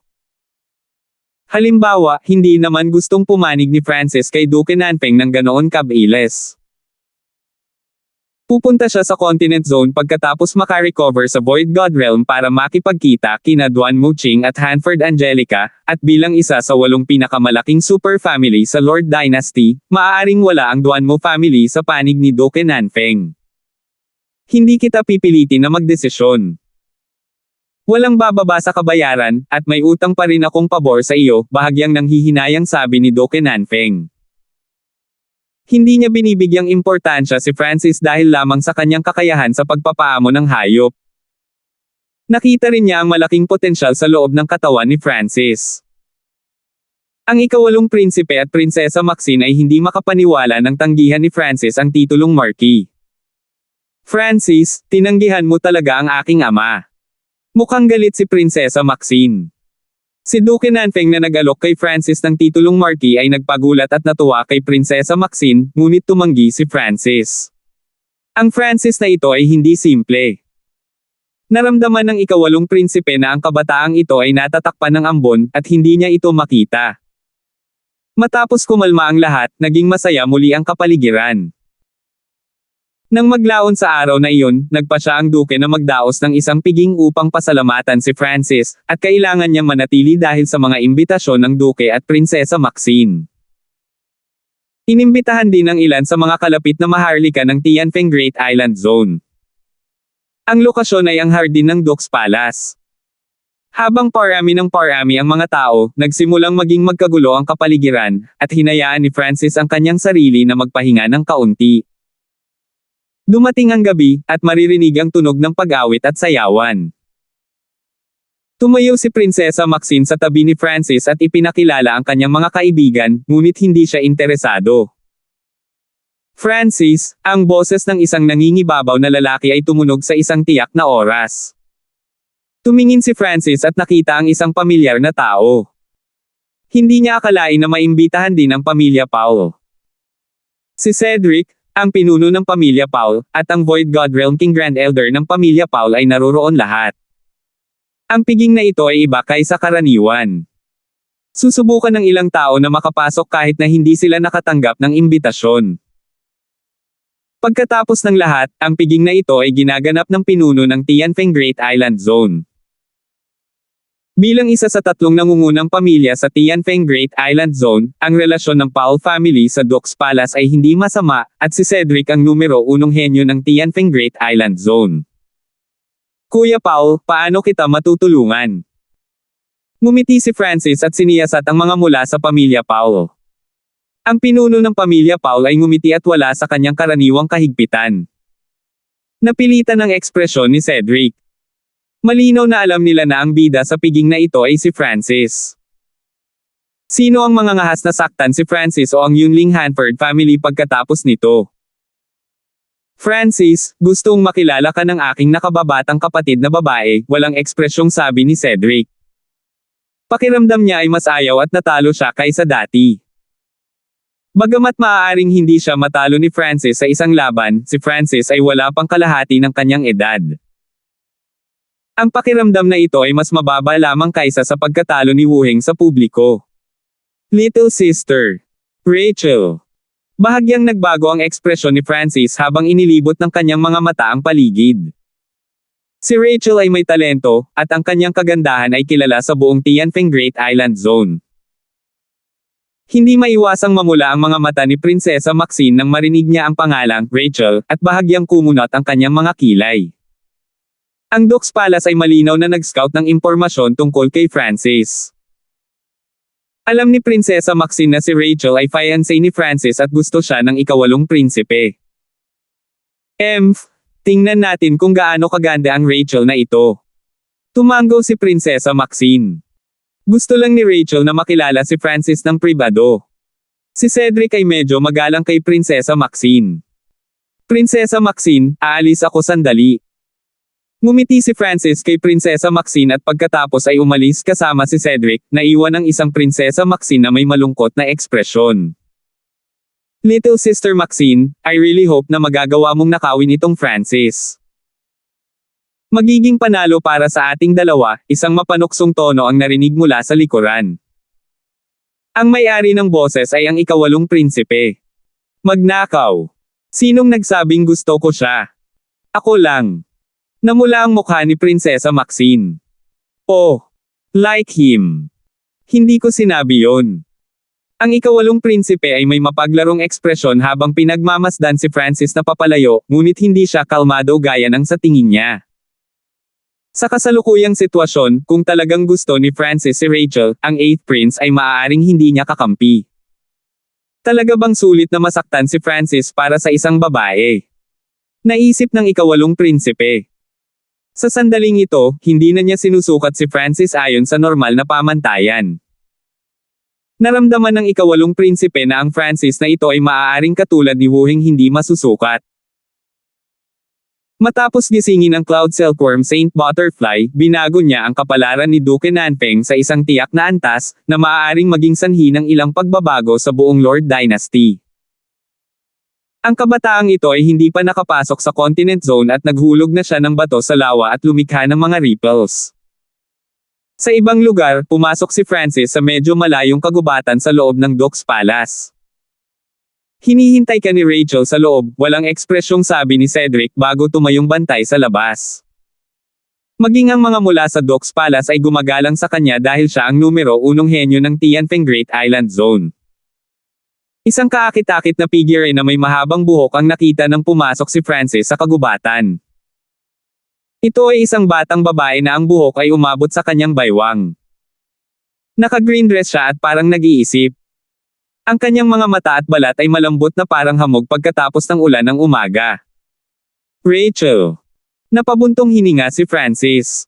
Halos lahat ng lalaking makakakita sa kanya ay gustong protektahan at mahalin siya.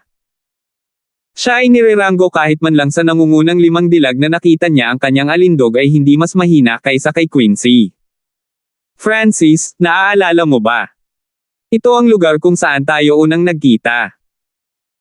Ang pares ng malinaw na mga mata ni Rachel ay dumapo kay Francis at isang panaginip na liwanag ang lumitaw sa kanila. Sa unang pagkakataon, ang tanawin ng mahinang ulan na bumabagsak mula sa langit ay lumitaw sa isip ni Francis. Sa araw na iyon, namula ang mukha ni Francis nang makita niya ang hitsura ni Rachel, at nauutal lang siya.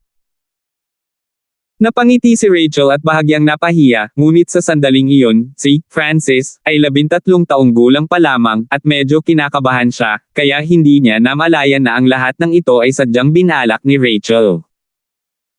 Si Rachel ay may talento at maganda, at hindi siya papayag na ang kanyang kasal ay mapagpasyahan ng sinuman.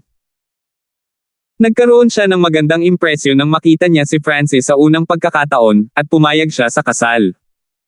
Kaya ganyan. Naalala ni Francis ang mga detalye at marami pang naunawaan. Ang orihinal na Francis ay gwapo, at ang kanyang katapatan at kadalisayan ay nagpakilos kay Rachel. Hindi ko akalain na balang araw gagawa ka ng engagement rejection letter. Dahil ba ito sa dignidad mo? O gumuho ka sa harap ng kapangyarihan ng 8th Prince? Bahagyang namula ang mga mata ni Rachel. Nanatiling walang emosyon si Francis at lumakad ng ilang hakbang habang nasa likod ang kanyang mga kamay, na parang hinahangaan si Rachel. Nagbago ka na. Umiyak si Rachel pagkatapos tumingin kay Francis saglit. Sa sandaling ito, ang mga mata ni Francis ay walang anumang pagmamahal mula noon. Naghinala siya na maaaring hindi siya ang parehong tao. Lady Paul, I'm very sorry, pero ang Francis na dating may gusto sa iyo ay umalis na. Hindi na nagsalita si Francis. Ayaw niyang maulit ang nangyari sa flooding Lake City. Pagkatapos ng lahat, ito ay isang bagay na minsang inalagaan ng orihinal na Francis, kaya ayaw ni Francis na makialam dito. Ang relasyon ni na Francis at Quincy ay iba. Sa pag-iisip pabalik sa panahong iyon, bagamat napilitan siyang magpakasal, natapos siyang nanatili sa lungsod ng Flooding Lake sa loob ng kalahating taon matapos mahabol sa ibang lupain, at isang buhol ang Netali sa kalahating taon na iyon. Pagkatapos sabihin iyon, tumalikod si Francis at dahan-daang naglakad palabas ng kagubatan. "Francis, kailangan mo man lang akong bigyan ng dahilan," bumantong hininga si Rachel at sinabi. "Dahilan? Baka malalaman mo ito sa hinaharap." Umalis si Francis nang hindi man lang lumingon kahit minsan. Tila nakakita si Rachel ng isang figure na may lilang buhok na lumayo. Sa puntong ito, hindi nagbigay ng malinaw na sagot si Francis, ngunit malapit nang malaman ng publiko ang pagkakakilanlan ni Francis. 784.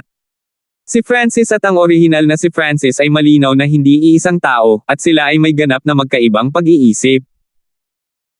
Hindi niya gustong makisali sa mga emosyon at negosyo ng orihinal na katawan, gaano man kaganda si Rachel. Nagsimulang isipin ni Francis ang mga nais ni Francis pagkatapos umalis. Nakumpleto na niya ang hiling na kunin ang Yunling area at buhayin ang pamilya, at pinagaling niya ang mga sugat ni Lolo Hanford. Maging alagad ng isang hari. Maging tanyag sa 10,000 Sacred Clan at sa Tianfeng Great Island Zone. Isang ngiti ang lumitaw sa mukha ni Francis. Ang pagiging sikat ay halos kumpleto na rin. Gagawin ito sa piging na ito at sa Divine Illusion Trials. Kung tungkol sa pagiging alagad ng isang hari, si Francis ay maaaring maging isang hari mismo sa lalong madaling panahon pagkatapos mabawi ang kanyang paglilinang, na lumampas sa imahinasyon ng orihinal na Francis. Bukod sa pagpapakasal kay Rachel, mas maganda ang takbo ng lahat kaysa sa inaasahan. Tumango si Francis. Masasabing sinubukan niya ang lahat. Pagkatapos ng lahat nang kunin niya ang katawan na ito sa unang pagkakataon, ang orihinal na Francis ay namatay na, at hindi na niya matutupad ang alinman sa kanyang mga hiling.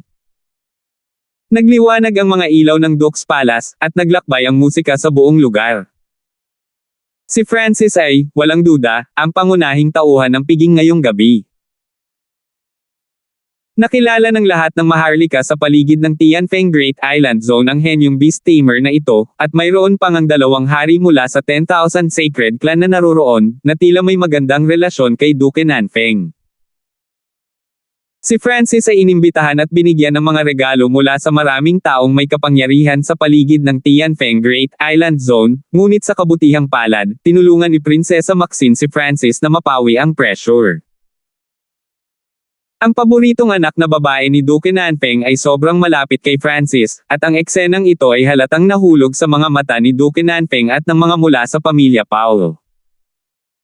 Hindi mahirap makita na si Prinsesa Maxine ay humanga at may magandang impresyon kay Francis. Nakita ito ni Duke Nanfeng at ngumiti ngunit hindi ito nagsalita. Hindi siya tutol kung makakasama ni Prinsesa Maxine si Francis. Ang mga mula sa pamilya Paul ay may nag-aalalang ekspresyon. Kung sumulat si Francis ng engagement rejection letter at pagkatapos ay naging manugang ni Duke Nanfeng, magiging malaking dagok iyon sa pamilya Paul, ngunit sa kabutihang palad para sa kanila, hindi nangyari ang kanilang inaalala. Tila hindi masyadong interesado si Francis kay Prinsesa Maxine, at nakaramdam siya ng kawalang kasiyahan habang dinadala siya ng huli. Sa ibang lugar sa piging, si Cedric at ang ikawalong prinsipe, na karaniwang dalawang napakahusay na kabataan, ay nakatayo sa isang sulok. Tinatanggihan ni Francis si Rachel at hindi rin interesado kay Prinsesa Maxine. Ano ang iniisip niya? Dama po ang tingin ng 8th Prince kay Francis. Si Francis ay naging mas misteryoso. Maging ang ikawalong prinsipe ay naaakit sa kagandahan ni Rachel, at ang katayuan ni Prinsesa Maxine ay isang bagay na pinangarap ng hindi mabilang na mga lalaki. Gayunpaman, binigay ni Francis ang dalawang diyosa na ito. Ito ay lubhang nakakabigo at kasuklam-suklam na paghahambing ng sarili sa iba. Ang ikawalong prinsipe ay hindi naiwasang magtanong sa kanyang sarili, matatalo kaya ang maharlikang ikawalong prinsipe ng dakilang Ganlord Dynasty sa isang kabataan mula sa gayong maliit na pamilya. Huling-huli na natapos ang piging. Nagpasalamat si Francis kay Duke Nanfeng at umalis. Hindi na pinatagal ni Duke Nanfeng si Francis, binigyan lang niya si Francis ng kabayaran at hinayaan siyang umalis. Whoosh! Umalis si Francis sa docks pala sa Yinmingbird. Sinimulan niyang ayusin ang kompensasyon mula kay Duque Nanfeng sa pagbabalik. Ang mga mapagkukunan ng soul daw na kailangan ni Francis ay kasama sa kabayaran, at ang mga ito ay lubhang mahalaga. Bukod doon, binigyan din siya ni Duque Nanfeng ng ilang primal crystal stones. Hindi sila normal na primal crystal stones, mataas ang grade nila. Ang pagkakaiba sa pagitan ng high grade at peak grade na primal crystal stones ay napakalaki. Ang isang high-grade primal crystal stone ay nagkakahalaga ng 100 mid-grade primal crystal stones o 10,000 mababang grade primal crystal stones, ngunit ang isang peak-grade na primal crystal stone ay nagkakahalaga ng 1,000,000 high-grade primal crystal stones. Mula dito, makikita ng isa kung gaano pambihira ang peak-grade primal crystal stones. Noon, gumamit si Francis ng maraming peak-grade primal crystal stones para dumaan sa spiritual zone teleportation arrays para maglakbay mula sa floating dream sacred land patungo sa Azure Flower Continent at pagkatapos ay mula sa Azure Flower Continent hanggang sa Nanlin Sea. Ginastos ni Francis ang 75% ng kanyang kayamanan sa paggawa nito, at humiram pa siya kay Emperor Simon. Matapos kunin ang katawan na ito, halos wala ng peak grade na primal crystal stone si Francis, ngunit ngayon, binigyan siya ni Duque Nanfeng ng halos 100 peak grade primal crystal stones, na nagkakahalaga ng halos 100,000,000 high grade primal crystal stones. Siyempre, kung ihahambing doon, ang pabor na inutang ni Duque Nanfeng kay Francis ay maaaring mas mataas pa ang halaga. Ang halagang ito ng mga mapagkukunan ay sapat na para sa akin upang linangin sa Void God Realm, ngunit ang mga mapagkukunang kakailanganin ko pagkatapos ay mas malaki. Napakataas ng layunin ni Francis. Hindi siya muling naglilinang para lamang maging isang hari. Siya ay naglalayong mas mataas at higit pa. Sa makatuwid, kinailangan niyang hawakan ang minsan sa isang siglong pagkakataong ito para makapasok sa Divine Illusion Dimension. Ayon sa kanyang alam, maraming bihira at extinct resources ang nasa Divine Illusion Dimension. Halimbawa, ang maalamat na God Primal Crystal Stones na mas bihira pa kaysa sa peak grade na Primal Crystal Stones. Ang God Primal Crystal Stones ay hindi ginawang artificial sa kasalukuyang fan universe, kaya kadalasan nanggaling ang mga ito sa mga sinaunang guho gaya ng Divine Illusion Dimension. Ang God Primal Crystal Stones ay ang core ng Zone Teleportation Arrays, at makakatulong sila sa mga nasa Mystic Light Realm at maging sa mga demigod. Gayunpaman, para sa kasalukuyang Francis, ang peak grade Primal Crystal Stones ay sapat na. Si Francis ay pumasok muli sa pag-iisa nang bumalik siya sa angkan. Babalik ako sa Docks Palace makalipas ang 1 buwan, at ang Cloud Silkworm Saint Butterfly ay ganap ng Magi gising. Kinumpirma ni Francis ang oras bago siya pumasok sa pag-iisa. Sa loob ng silid, isang layer ng silver blue metallic light ang kumikinang sa paligid ng katawan ni Francis na para bang siya ay isang sculpture ng silver eyes. Weng-weng. Pinalibutan ng water of wind lightning ang katawan ni Francis at pinadalisay ang kanyang laman, organo, at buto. Mula nang ang Golden Kun Sacred Lightning Body ay umabot sa ika-4 na antas, ang pisikal na lakas ni Francis ay naging mas malakas. Sa sandaling ito, kaya niyang durugin ang normal na Origin Core Realms gamit ang kanyang pisikal na lakas mag-isa. Bilang karagdagan, dahil sinanay niya ang 10,000 Divine Thoughts Technique, maaaring linangin ni Francis ang kanyang dalawang nangungunang kasanayan ng sabay-sabay. Kung ikukumpara sa Golden Kun Sacred Lightning Body, ang pag-usad ni Francis sa 5 Elemental Wind Lightning Technique ay mas mabilis dahil mayroon siyang pundasyon ng Wind Lightning Inheritance mula sa kanyang nakaraang buhay, pati na rin ang kanyang Emperor Intent. Sa isang kisap mata, lumipas ang 1 buwan, at ang 5 Elemental Wind Lightning Technique ni Francis ay umabot sa ika-5 antas. Ang 5 Elemental Wind Lightning Technique ay nahati sa 12 antas. Ang unang 3 ay ang mga pundasyon ng Wind Lightning. Mula sa ika-4 na antas hanggang sa ika-6 na antas, ang una sa 5 elemento ay linangin. Pinili ni Francis ang Water of Wind Lightning para sa kanyang unang elemento. Sa ika-7 antas, magpapatuloy si Francis sa pangalawang elemental na Wind Lightning, ang Wood of Wind Lightning. Mula sa tubig ay nagmula ang kahoy, mula sa kahoy ay nagmula sa apoy, sa apoy ay nagmula sa lupa ay nagmula sa metal, at sa metal ay nagmula sa tubig. Magkasama, bumuo sila ng isang kumpletong circuit. Ang ikapitong antas ay ang wood of wind lightning, ang ikawalo ay ang fire of wind lightning, ang ikasyam ay ang earth of wind lightning, at ang ikasampu ay ang metal of wind lightning.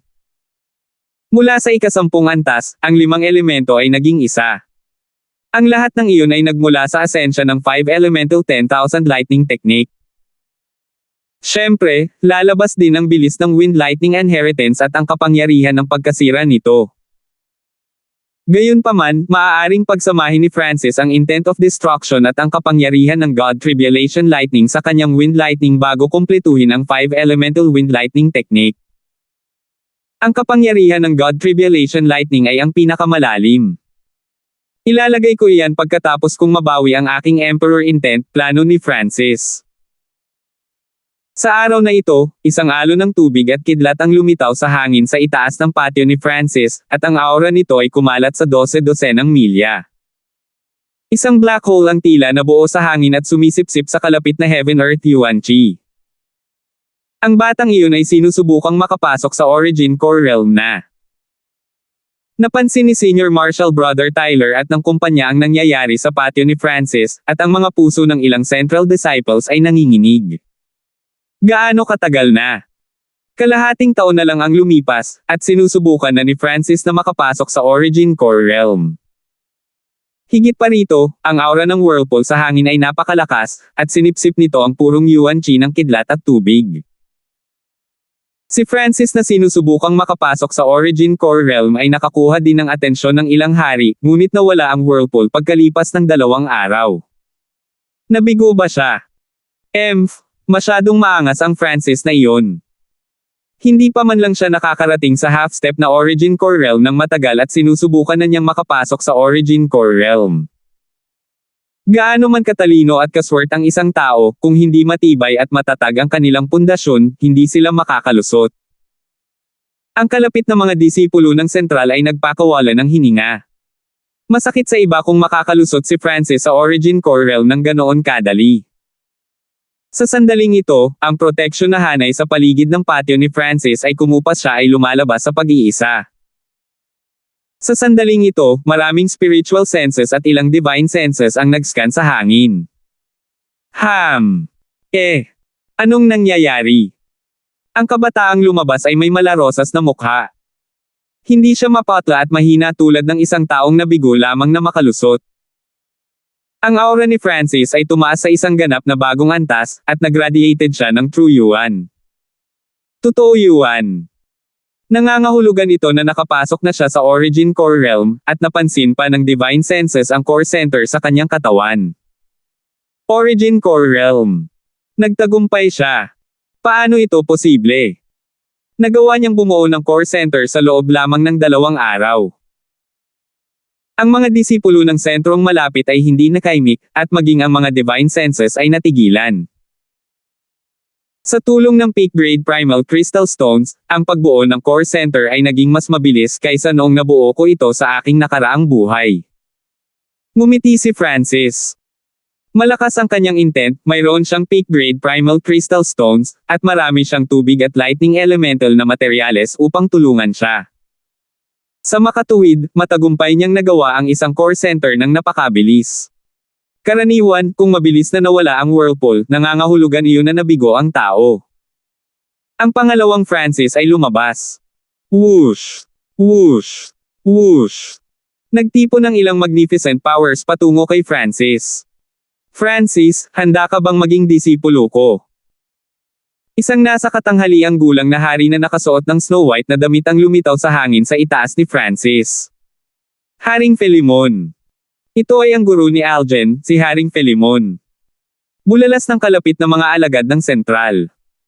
Ang pananakit at pagkatalo ni Francis kay Algen ng 2 magkaibang pagkakataon ay napataas na ang atensyon ni Haring Philemon. Haring Philemon, maghintay. Ang alagad na ito ay malayang pumili kung sino ang gusto niya. Huwag mo siyang pilitin. 2 iba pang King Elder ang lumitaw sa hangin. Si King Thunder at King Lucio. Bamuka ang bibig ng mga kalapit na alagad. Sabay-sabay na lumitaw ang tatlong hari at lahat ay lumalaban para kay Francis na maging kanilang disipulo. Tila si Francis ay magiging isang core na disipulo kahit papaano. Guro. Bulalas ni Senior Marshal Brother Tyler habang nakatitig kay Haring Liekyong. Maging ang kanyang sariling amo ay nakikipagkompetensya para gawing alagad niya si Francis. 785. Si Senior Marshal Brother Tyler ay isang in-name na disipulo ni Haring Lucio, at hindi siya kahit isang core na disipulo. Hindi niya ito matanggap. Ang hindi mahahawak ang master sa kanyang puso ay nakikipaglaban sa dalawa pang hari dahil gusto niyang kunin si Francis bilang isang disipulo. Ang balita tungkol kay Francis nitong mga nakaraang araw ay lumampas sa limitasyon ng naiisip ni Senior Marshal Brother Guang. Tila, pinuri ni Duke Nanfeng si Francis at nagdaos pa ng piging para sa kanya. Maging ang Paul family, isa sa tatlong nangungunang pamilya ng Great Island Zone, ay humingi ng paumanhin sa Hanford family. Higit pang hindi kapanipaniwala, tinanggihan ni Francis ang alok na maging marquis, at higit pa rito, may utang si Duke Nanfeng kay Francis. Ang tatlong Void God Realm Kings ay lahat ay nag-aaway kay Francis. Ano ang nangyari kay Francis? Mula nang bumalik siya mula sa Wuyo Forest, si Senior Marshal Brother Tyler ay tila nawala ng kaluluwa, at nagsimula siyang maghinala sa nangyari kay Francis, ngunit ano ang magagawa ng kanyang mga haka-haka at hinala? Iilan lang sa upper echelon ng Hanford family ang nakakaalam na kinuha ni Francis ang katawan ng orihinal na may-ari, at halatang kailangan nilang itago ang sikretong iyon. Nagpapasalamat ako sa tatlong elder sa iyong pagpapahalaga. Sabi ni Francis habang tumangala siya at nakatingin sa tatlong sinag ng magnificent power. Sa sandaling ito, ang mga kalapit na disipulo ay napabuntong hininga at naghihintay sa desisyon ni Francis. Para sa mga disipulong sentral, maaaring baguhin ng desisyong ito ang kanilang kapalaran. Mahirap isipin na kaya pa ring manatiling kalmado si Francis. Pero sorry talaga. Isa na akong disipulo ng isang Void God Realm Emperor. Ang mga salita ni Francis ay parang bomba. Void God Realm Emperor. Ang mga puso ng mga Central Disciples at ang tatlong Void God Realm Kings ay nanginginig. Hindi katakatakang malaki ang pinagbago ni Francis. Hindi ito isang bagay na kayang ipaliwanag ng dalisay na kapalaran. Siya ay naging alagad ng isang emperador. Ang mga tingin mula sa mga kalapit na disipulo ay puno ng selos at inggit habang nakatingin sila kay Francis. Flop! Nanginig ang katawan ni Senior Marshal Brother Guang, at bumagsak siya sa lupa. Walang pakialam si Francis sa katayuan ng isang core na disipulo, at tinanggihan din niya ang tatlong hari, at ang kanyang pangangatuwiran ay nagparamdam sa kanilang lahat na walang magawa. Ang 10,000 Sacred Clan ay dating isang 3-star force, ngunit ngayon mayroon na lamang itong tatlong Void God Realm Emperors. Ang bilang ng mga emperador sa Tianfeng Great Island Zone ay madaling mabilang. Ang 10,000 Sacred Clan ang may pinakamaraming emperor sa Great Island Zone, ngunit sa tuktok nito, mas malakas pa ito kaysa sa Mystic True Sacred Clan. Dati itong maraming Sacred Lords. Whoosh! Whoosh! Whoosh! Ang tatlong Void God Realm Kings ay umalis ng malungkot nang hindi nagtanong kay Francis kung sinong emperor ang kanyang Panginoon. Kahit na ang pinakamahinang emperor ay hindi isang bagay na may kukumpara sa isang normal na hari. Pagkatapos nilang umalis, Junior Marshal Brother Hanford. Nagliwanag ang mga mata ng Central Disciples habang sinusubukan nilang kausapin si Francis, ngunit ngumisi lang siya at umalis sa Yinming Bird. Ang karagdagang isa ay bumaba sa landas ng paglilinang, mas tumatagal. May 2 buwan pa bago magbukas ang Divine Illusion Dimension, at kailangan ni Francis na maghanda. Ang brat na iyon ay bastos, malungkot na sabi ng ilang Central Disciples. Buntong hininga, may karapatan naman siyang maging bastos. Kung ako ay alagad ng isang emperador at pinuri ni Duke Nanfeng, hindi ba ibig sabihin nito ay magagawa ko ang gusto ko sa Tianfeng Great Island Zone? Napabuntong hininga ang mga alagad sa paghanga at inggit. Sa grupo, naramdaman ni Senior Marshal Brother Tyler ang pinakamasama. Tiyak na may naramdaman si Francis nang sinubukan kong harapin siya. Bukod sa galit, ayaw, at selos, nakaramdam din ng takot si Senior Marshal Brother Tyler sa hinaharap. Nagtungo si Francis sa Dok's Palace sa Yinmingbird. Pupunta siya sa Dok's Palace para tiyaking ganap na nagising ang Cloud Silkworm Saint Butterfly. Ang bilis ng Yinmingbird ay napakabilis, at ang aura ng kamatayan nito ay mas malakas kaysa dati. Sinanay ito ni Francis, at ang pinakamahusay na paraan upang madagdagan ang lakas nito ay ang paggamit ng mga mapagkukunan ng Soul Daw. Nakatanggap si Francis ng ilang mapagkukunan ng Soul Daw mula sa Dok's Palace, ngunit ang mga ito ay kapaki-pakinabang lamang sa mga mas mababa sa antas ng hari. Ang pundasyon at lakas ng kaluluwa ni Francis ay hindi maikukumpara sa iba, kaya gumamit lamang siya ng ilan sa mga pinakamahusay na mapagkukunan at ibinigay ang natitira sa Yinmingbird. Kung paano ito sanayin partikular, ipinaubaya niya ang lahat sa maliit na pasang magnanakaw. Ang paglilinang ng Yinmingbird ay malapit nang pumasok sa Great Origin Core Realm, na sapat na para sa isang kabayo. Makalipas ang 4 na oras, dumating si Francis sa Dok's Palace, at naghihintay na doon ang duke. Ang Cloud Silkworm Saint Butterfly ay nagigising saglit bawat ilang araw. Nagsimulang magsalita si Duke Nanfeng tungkol sa sitwasyon ng Cloud Silkworm Saint Butterfly. Masusing siniyasat ito ni Francis, at ang maliit na malajade na silkworm ay tahimik na nakahiga sa likido ng buhay. Ang aura ng buhay na nagmumula rito ay mas malakas kaysa dati, at maaaring makita ng isang tao ang mahinang pag-alo ng kaluluwa mula rito. Tama na, sabi ni Francis, pagkatapos ay kumuha ng maitim na pulang katas ng prutas na inihanda noon pa man.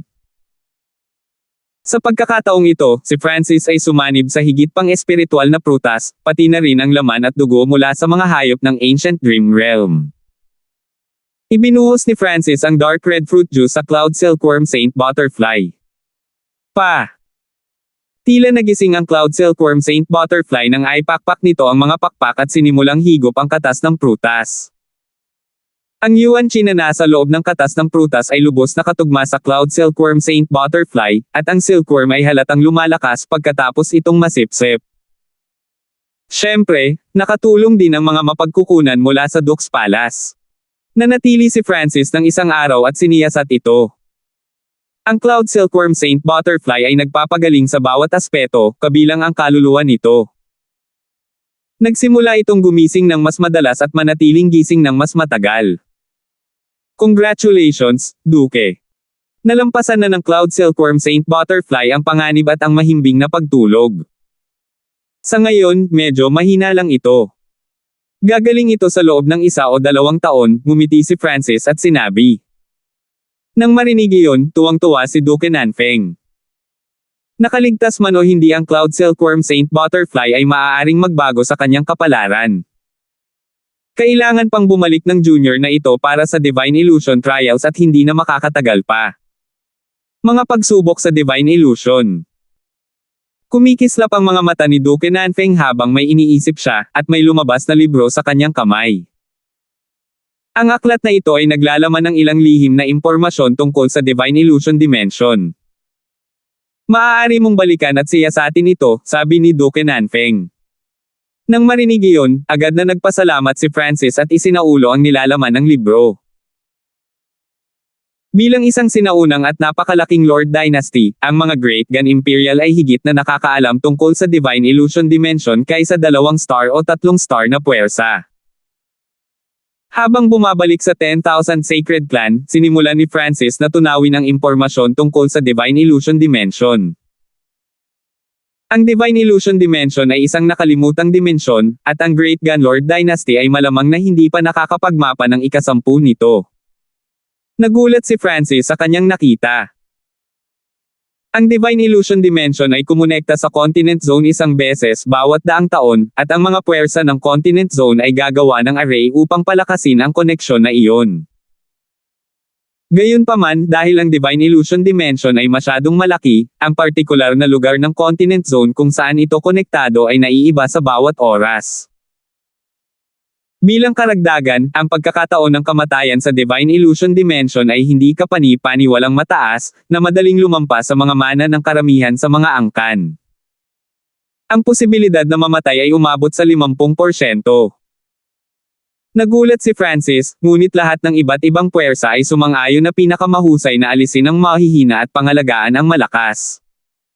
Malaking kahalagahan ang inilagay sa mga nakaligtas.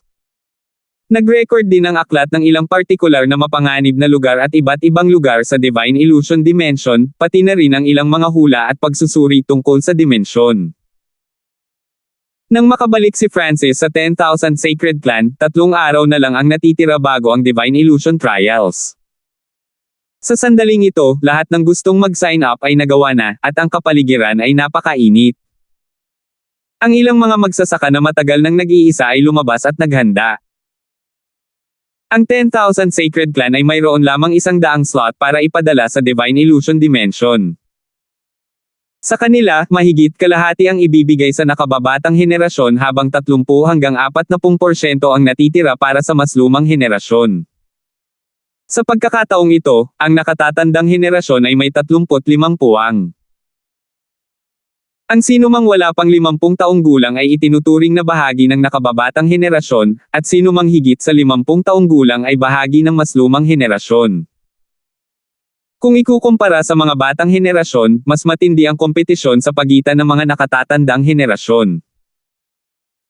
Ang mga nag-sign up ay nasa peak stage na True Lord rank, habang ang mga nasa Small Origin Core Realm ang bumubuo sa karamihan.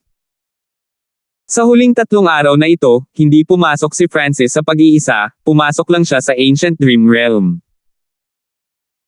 Ngayong naabot na niya ang Origin Core Realm at ang kanyang Golden Kun Sacred Lightning Body ay nakalusot sa ika-4 na antas, maaari na siyang maglakad-lakad sa Ancient Dream Realm ng ilang sandali. Sa gitna ng isang kagubatan sa Ancient Dream Realm, pinuprotektahan ng sawa at ibon ang mga spiritual fruits sa puno.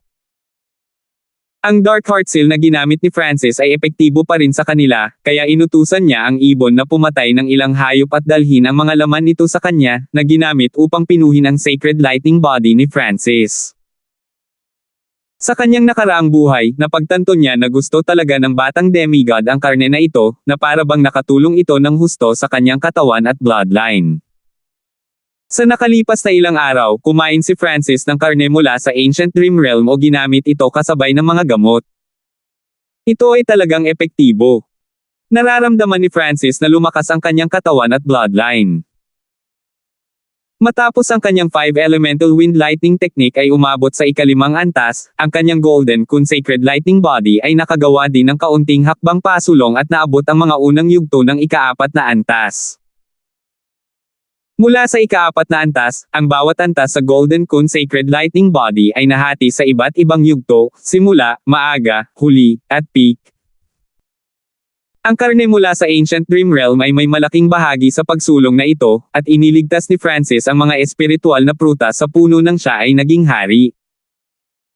Bago magsimula ang Divine Illusion Trials, nakababad si Francis sa blood essence ng ilang Ancient Dream Realm animals sa loob ng 2 araw at 2 gabi habang kumakain siya ng karne.